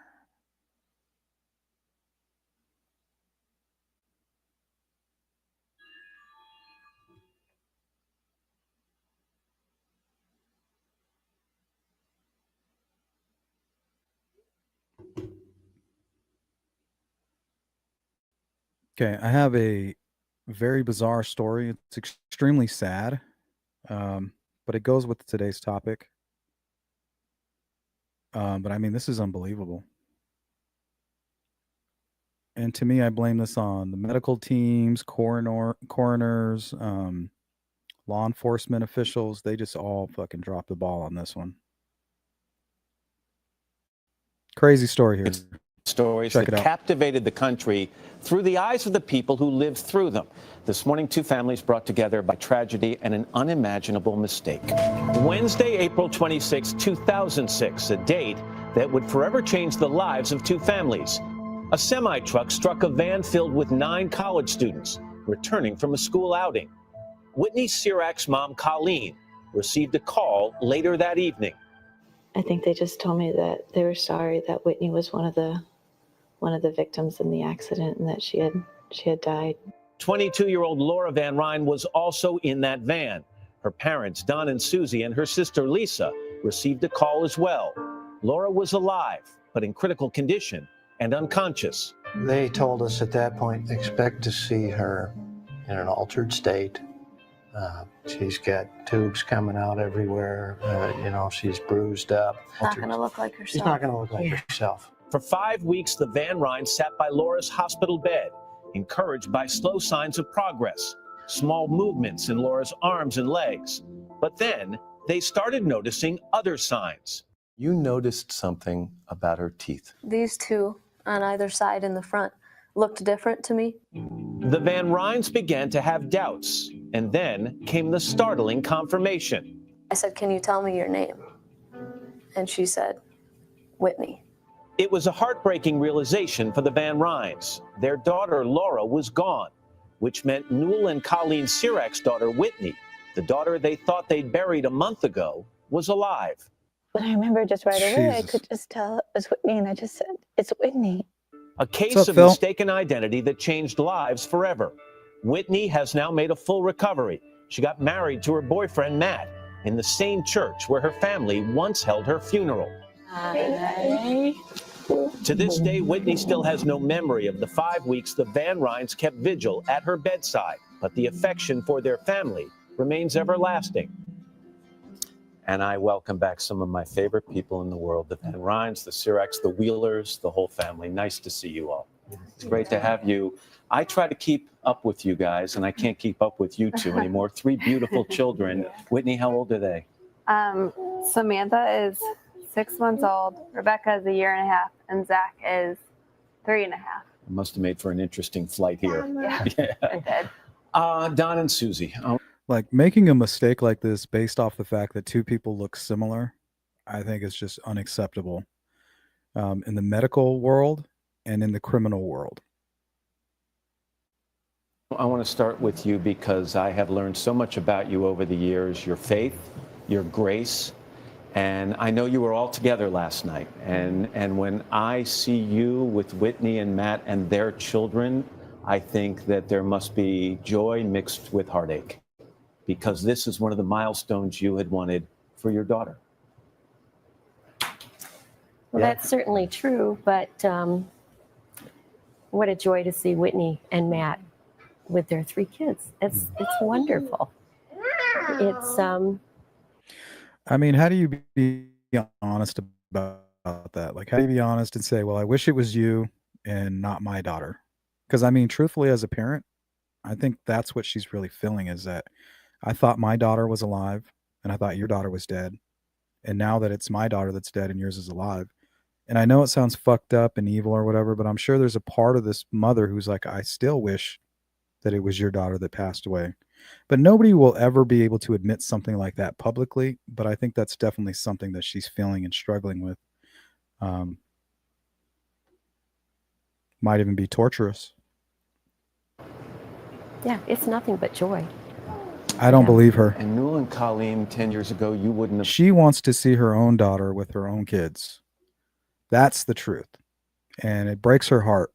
I'm sure she's happy for them and she's happy for that family. But truthfully, she was hoping that that was her daughter right there with her own grandkids. Thought this was possible. You could have never gotten your arms around the fact that you would be sitting here with these 3 grandchildren. That's so blessed. Yeah, it is a blessing. It's a true blessing. I mean, we did not know and never thought it would be at this point, but it's a true joy to see these 3 kids. Yeah, that's actually a good point, Cindy. They both understand because at one point they were truly convinced that their daughter had died. So yeah, they do have that perspective. Good point. With Matt and Whitney. And these 2 families have remained close. I know you don't get to see each other all the time, but what's it like when you get back together, Don? It's a lot of fun. We love the Sirac family, and we catch up on what's been happening, and just encourage each other. Yeah. It's impossible for 2 families or any. Well, it's kind of strange because if you look at the families here, the dads even kind of look like they could be brothers. You know, they kind of got the same like nose and like smile. And then the mothers look alike. Like they all look like they could be related. Crazy. Possible for 2 families or any individual to go through what you have all been through without being forever changed. Lisa, They I look think like of you one when big I say family. this, because for all those days you spent in that hospital by the bedside of what you thought was your sister, you came out of it with a desire to help others. And it's become a career for you. Tell me about that. Yes, after that time spent with Whitney and helping her through some of her therapies, I was encouraged to go back to school and get into that field, which I never would have done had we not had that experience. So now I work at a school with special needs kids. Okay, so is it coincidence or divine intervention? What about that? And it's just been a great experience. I love it. Matt, you served in the military. You've been to Afghanistan a couple of times. I know you're going to spend some time in Iraq in the not too distant future. It has to be very hard to leave this behind when you go overseas. Yeah, it's always difficult. I mean, it's difficult for anybody. It's actually more difficult for them to be home without me. Sorry about that, Mr. The reason this story has impacted me so much, and we were together, full disclosure, last night, and I told you all this, and Susie, I'll turn to you on this, is that I learned so much about your faith, your unshakable faith through all of this. At one point I said to you, Susie, I said, you're so strong. And you said to me, no, I am so weak, but my faith is strong. Is that what you want others to take away from this story? We certainly want others to know that. Okay, I want you guys to just put this into perspective here. They buried their daughter, not this woman. They buried their child, not knowing that they had buried the wrong person that wasn't even related to them, just happened to look like their child. And their child was actually alive and well in a rehab hospital. So, I mean, these families had an entire funeral service for their child, while another family sat at the bedside thinking that their child is surviving. I mean, this shit is just so weird. There is a Heavenly Father. It shouldn't have happened. And cares about each one of us. And I'm not crying, you're crying. Trust Him and know that He's hanging on to you it's a wonderful gift. Is it also important for people to know that some things simply can't be explained? Yeah. Yeah. Yeah, I mean, somebody's got to pay for that, right? Somebody, I don't know. I feel like maybe there are no coincidences. It's almost like divine intervention. In a weird way. Maybe not. Maybe it's just a good outcome. Best outcome from a really shitty situation. But I mean, they got to be upset. At some point, you got to let your frustration out. You can't keep that kind of stuff in because somebody fucked up. That's for sure.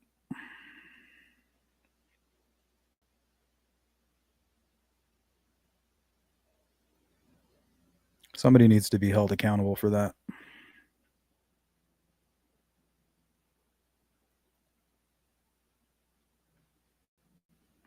All right, so just because of time, we'll blow these cases. We'll try to hit them all. I have 1, 2, 3, 4, 5, 6 cases to go over. We're going to start with. Okay, so these are going to be a list of notable cases where individuals were falsely imprisoned and later released due to coincidental evidence. Evidence discovered unexpectedly or by chance that led to their exoneration. Now, the most compelling was the case of Richard A. Jones. Now, this is going to blow your guys' mind. Here, let me pull this image up first. I mean, this is uncanny, you guys. I've never seen anything like it.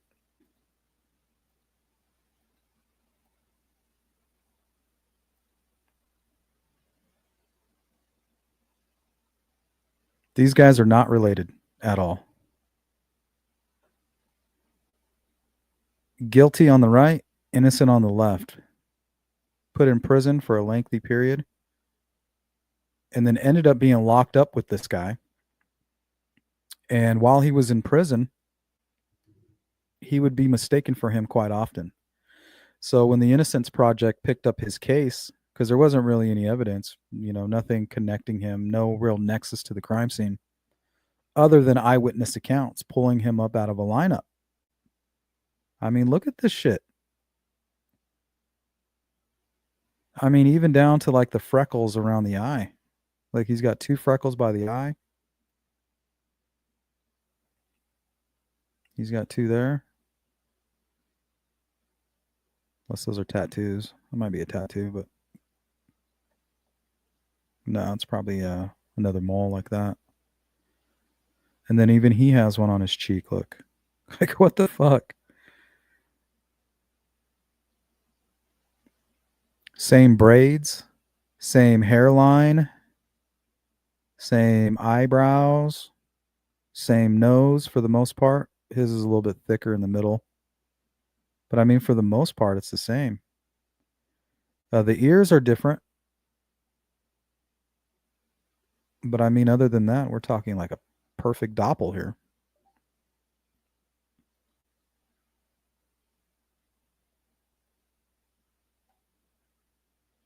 Okay, Richard A. Jones. Now, this was out of Kansas. Took place between 1999 and 2017. Richard Jones was convicted of aggravated robbery in 1999 based on a lineup misidentification. While in prison, he met Richard Amos, a near identical look-alike with the same first name. So they even have the same first name. Inmates frequently confused them, sparking suspicion that Amos was the true culprit. The discovery of Amos as Jones's doppelganger prompted further investigation. Witnesses confirmed Amos resembled the suspect more closely, and Jones' defense team leveraged this to challenge the original identification. Jones was exonerated in 2017 after 17 years in prison. The case underscored the unreliability of eyewitness testimony without corroborating evidence. Yeah, witness testimony really is shit. I mean, let's just be honest. It is shit. And we try to help people kind of work through that when we're talking about subjects like Abby and Libby's case. and how the strangeness when it comes to the witnesses and how that relates to the case. Some people can't get over it, you know, but the truth is you need to educate yourself if you're planning to have any kind of understanding. Quick video. A redemption story. A man who maintained his innocence through almost 17 years in prison has finally been released, thanks to his own detective work, helping track down his own look-alike. Turns out, looks can be deceiving. Here's ABC's Alex Perez. Finally free. After 17 years behind bars, a man who says he was wrongfully convicted, returning to loving arms. I hope and prayed every day for this day to come, and you know, and when it finally got here, it was an overwhelming feeling. Richard Jones's nightmare over after tracking down another prisoner, his doppelganger, and the discovery casting doubt on his guilty verdict. I believe it was a striking resemblance. It just blew me away. That's Nearly 20 crazy. years ago, Jones was charged with aggravated robbery in Kansas City, Kansas, after being accused of trying to steal a purse in a parking lot. Jones had provided an alibi, and no physical evidence ever linked him to the crime. The case relied instead on eyewitness testimony. The victim told. So the key word here for him is he had an alibi. Police the suspect was thin to medium build, tan with dark hair pulled back, and out of a photo lineup of 6 mugshots, Jones was identified. Okay, guys, we're going to do something very similar to this here. And we're going to test you guys. We're going to test your total recall. So you guys need to get your Schwarzeneggers on. We're going to do a total recall on this gentleman here. So this man is not guilty of anything. He's a hypothetical suspect. And I've created a lineup with his actual image along with a group of doppelgangers. And it's going to be up to you guys to pick him out of a lineup. And we'll probably only cover Richard's story because we are out of time. And then we'll go directly to this. So take a good look. We'll finish this video. We'll go to our lineup, and then we'll end the stream. That eyewitness testimony landed him behind bars. But all along, Jones adamantly maintained his innocence and tried to appeal his conviction. I couldn't let someone else's mistake make me waver in my faith and ever make me shy away from what was real and what the truth was, and that was I was innocent, and I knew it. After 15 years of incarceration and decline motions, Richard Jones reached out to the University of Kansas School of Law Project for Innocence and the Midwest Innocence Project, where law students took on his case and met with their client. During that visit, Mr. Jones actually said to the students, "I keep getting mistaken for this guy named Ricky Amos." I mean, that's just so bizarre. What the hell was I going to say? I'll come back to it. Back at the office, the students searched the Kansas Department of Corrections database for Ricky Amos. And here's what they found. That's Jones on the right, Amos on the left. Both men with almost identical skin tone, facial hair, and cornrows. That was sort of our jumping off point to then try and get Mr. Jones back into court to challenge his conviction. What would the victim and the other people that identified them say if shown these pictures? But the discovery. Oh, yeah, that's what I was going to say to you guys. So a lot of people ask, well, why didn't, when it comes to Abby and Libby's case, why didn't Richard Allen's defense attorneys go after somebody like Kagan Klein or Ron Logan? The reason they didn't go after Kagan Klein is I think that they were afraid that they were going to find more evidence against their own client. And I don't think that would have been helpful. Because once you get to that point, you know, then you have an ethical question. Can I remain on the case? And you probably wouldn't be able to if you now, through your own investigative work, found out that your client is in fact guilty and others were involved. So I think that's why Richard Allen's defense team stayed away from Ron Logan and Keegan Klein, because they didn't want to help the prosecution. I think they feared that, yeah, they might find actual connections between these people and their client, and maybe even further evidence to prove his guilt.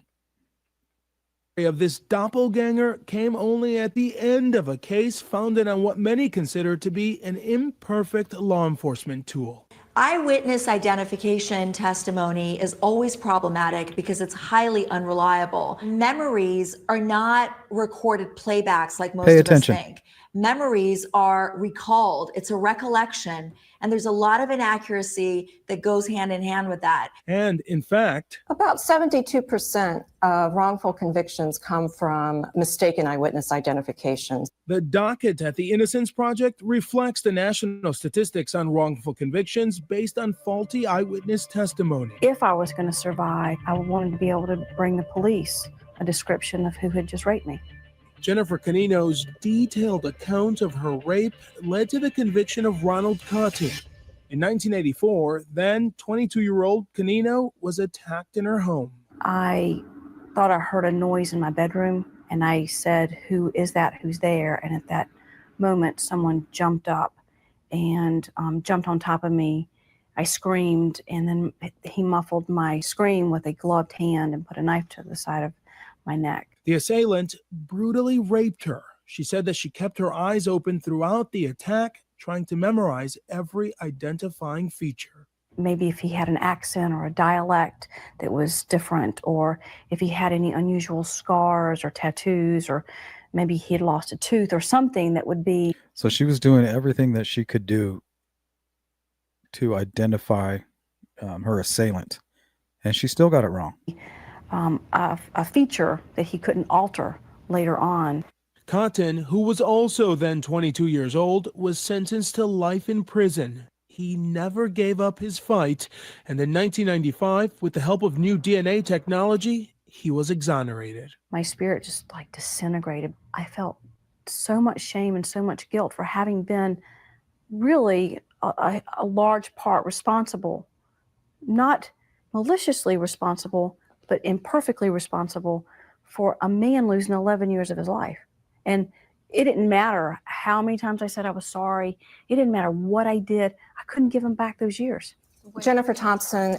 And the shitty part about the system is that you have the whole trial process that's relying on the investigative team and their confidence, right? So part of their what they're relying on is that investigators did a good job.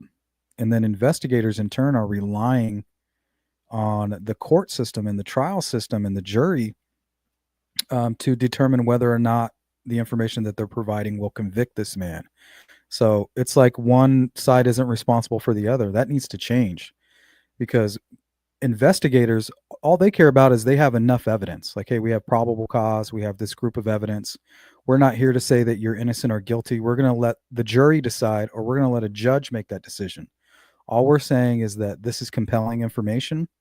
We don't know for sure if this guy's guilty, but we know that we have probable cause, and we're going to push, we're going to arrest you, charge you, and then it's up to the court to decide whether or not that you're innocent. And I think that investigators need to take more of a responsibility, and the court system does even more so than the investigators. They shouldn't in any way, shape, or form be working together. They should be completely separate entities.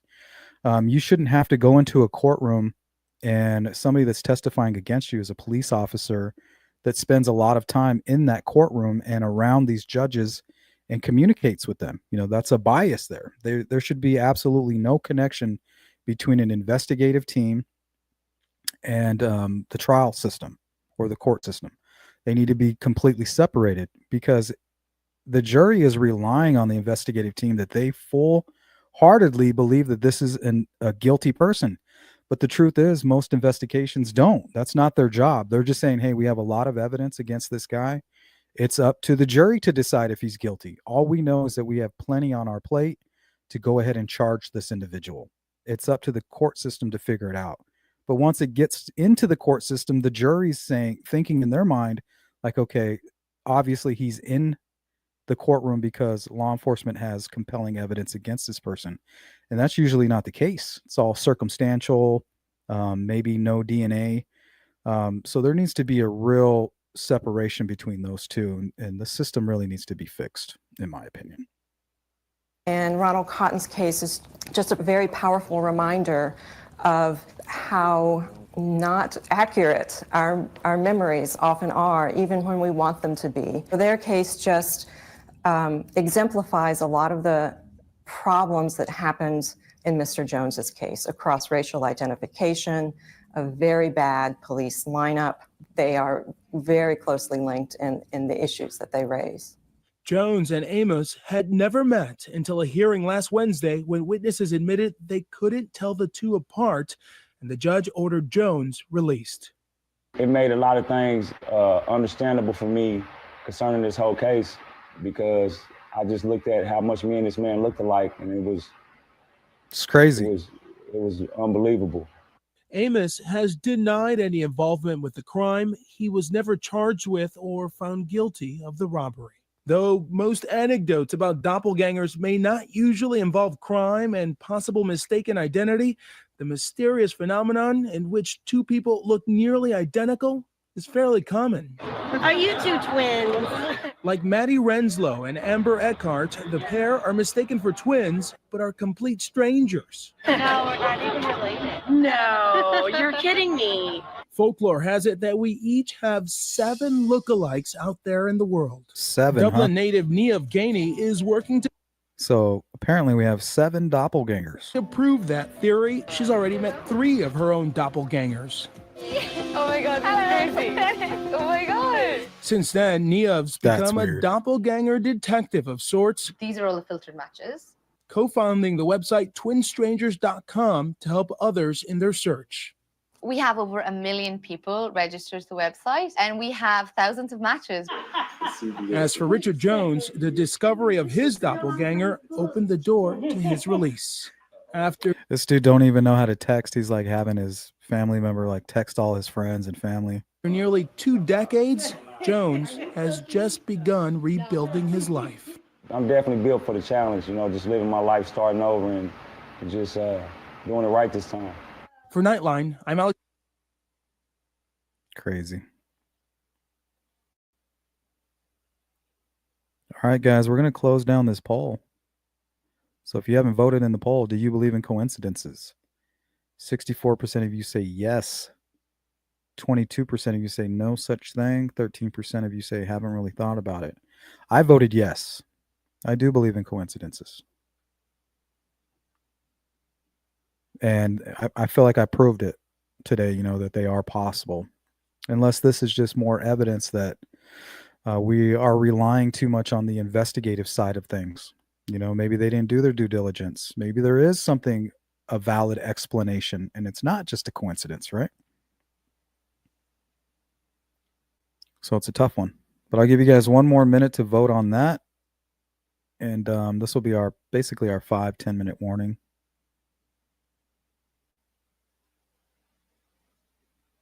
Do you believe in coincidences? 64% say yes, 22% say no such thing, 13% say haven't really thought about it. The poll is officially closed out. Most of you do believe in coincidences.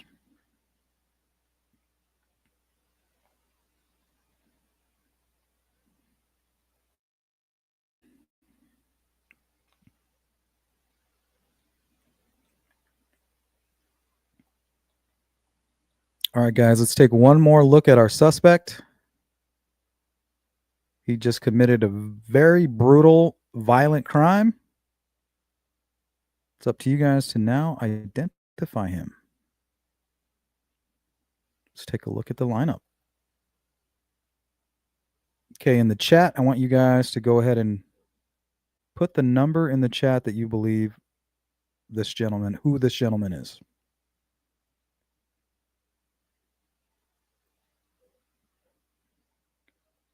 Where is he?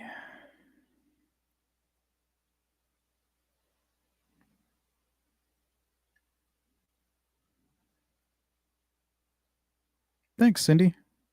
Yeah, we're going to probably go live again a little bit later today.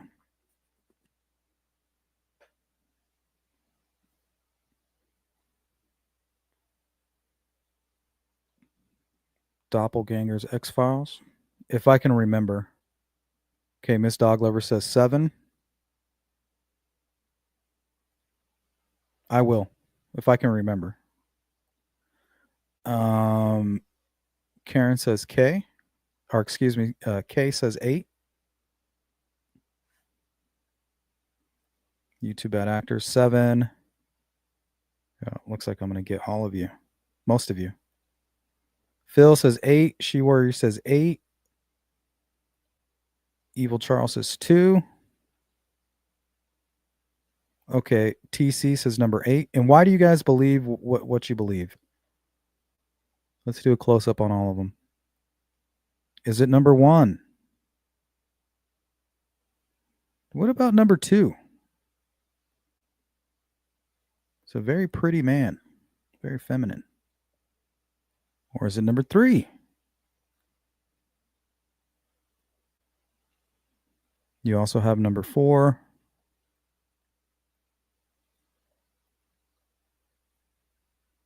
That guy's familiar.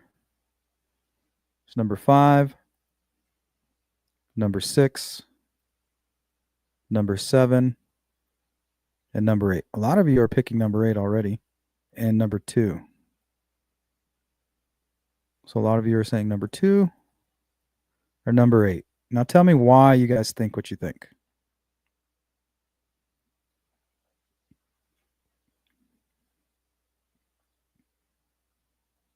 Bad actress says number 4. Okay, she's adamant.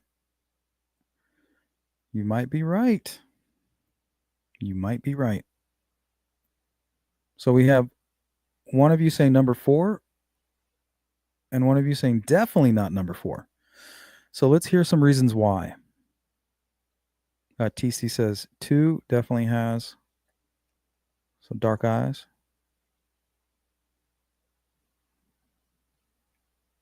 Miss Dog Lover. Charles says hairline and the jaw. And you're saying number 2, hairline and the jaw. Remember the suspect image, he was kind of doing something, he was kind of scrunching up his jaw. He was doing something weird with his lower lip. Eyebrows, Miss Dog Lover, they're all weirdos. Things that are somewhat hard to change. Forehead, fat face.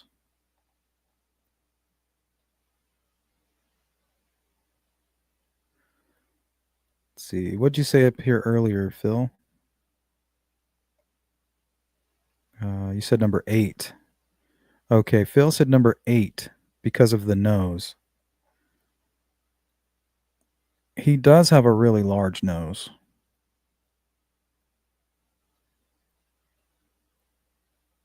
Yeah, his nose seems to be different than the rest. These guys' noses all seem very similar. Thin. So yeah, definitely out of all of these, I would say number 8 has a wide nose. Evil, that's why I chose number 2.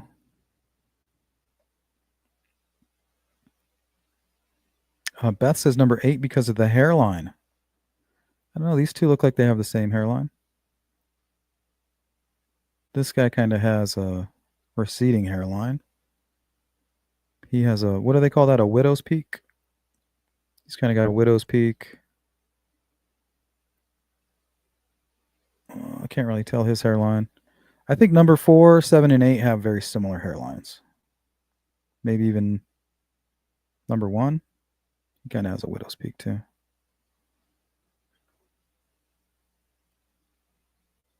Nose and mouth. YouTube bad actress is number 4. She's sticking with number 4.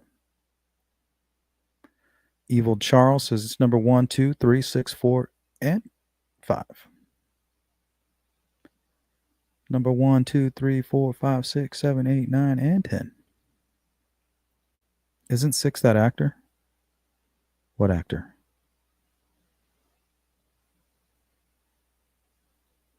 Number 5? Possibly. All right, I'll give you guys 2 more minutes to decide.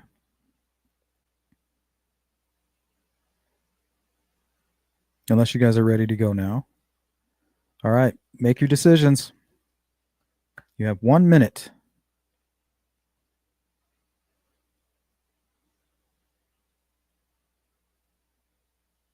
Who is our suspect?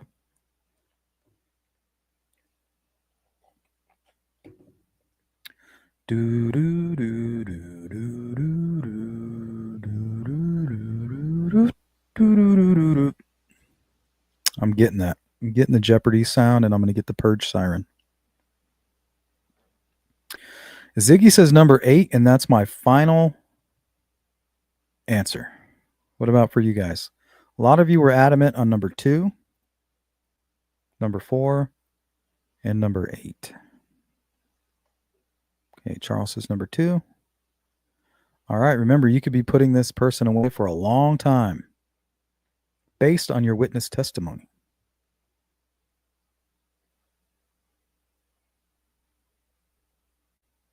Miss Doglover says, nah, not number 8. Beth says number 8. Okay, so it looks like a tie between number 2, 4, and 8.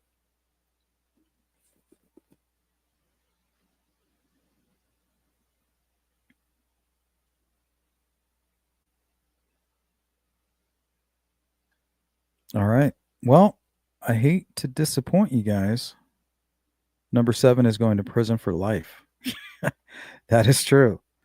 Yeah, we all know who that is. Oh, TC says got to change it to number 7. Why? Does he look familiar? Who is this guy? What's with the bushy eyebrows? What's with the Koberger brows?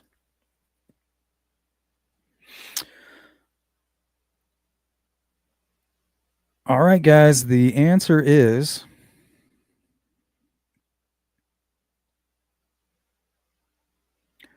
well, I'm not going to tell you the answer. You guys will have to just figure it out. Just kidding. I wouldn't do that to you. Here, we'll do a side by side.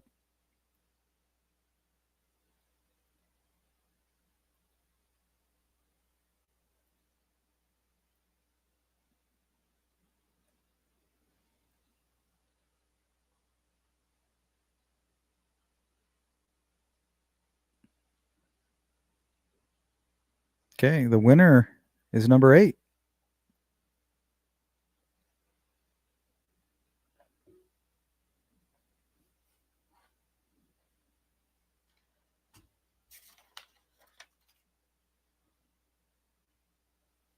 His name is Guy Azalea. He's a famous skateboarder.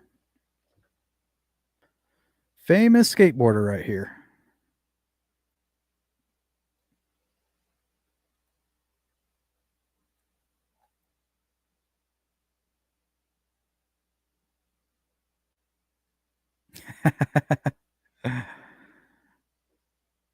Charles says, no way. Miss Ogler says, no way. Beth, you did it.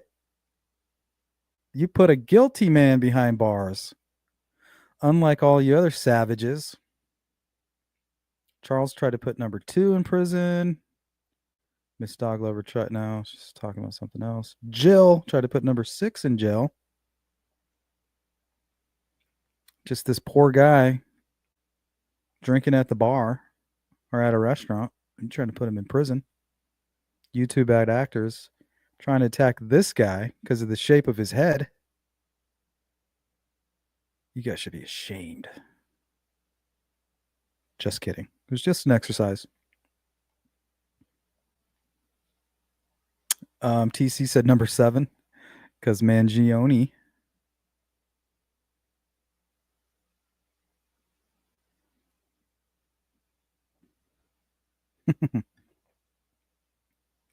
Good job, guys. Good job.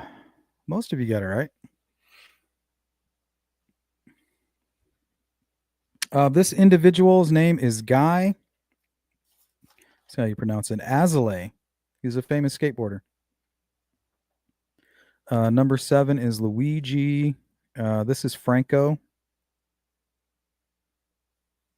I don't know who this guy is. He does look familiar. These two participated in the Mangione lookalike contest. And TMZ said that interviewed him because he said after Mangione got arrested, he was being harassed. They thought he looked like him. I guess some people tipped him in as the killer.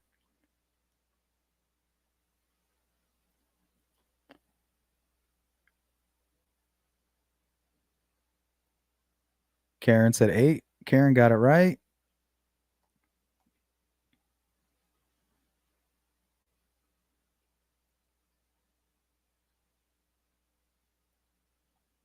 All right, pretty interesting. It's not that easy, right? It is not that easy. You have a pixelated image over here, maybe blurry memory. But either way, guys, that's going to do it for today's live stream. Thank you guys for hanging out with me and being some gracious guests that you are. Special thanks to Cindy, Miss Dog Lover, and Mark. Thank you so much for supporting my channel. We do need it. Remember, guys, we're 100% crowd-funded. Every little piece helps. So I want to give a special thanks to all my members, all my subscribers, and all of you who donate to the channel. If you're wanting to donate, all the links are in the description as far as Cash App. We have a Venmo, a Zelle. But the easiest way to support this channel, guys, is just by clicking the like button or sharing the video on your social media. It's really simple. Really simple. But until next time, guys, maybe even later tonight, we might get together. But you guys have been great. And big shout out to the replay crew. You guys know exactly what to do. Leave a comment. We'll get back to you. If you have any interesting doppelganger stories, let me know. We might revisit this topic. Otherwise, you guys enjoy the rest of your day, and I'll see you again real soon. Peace.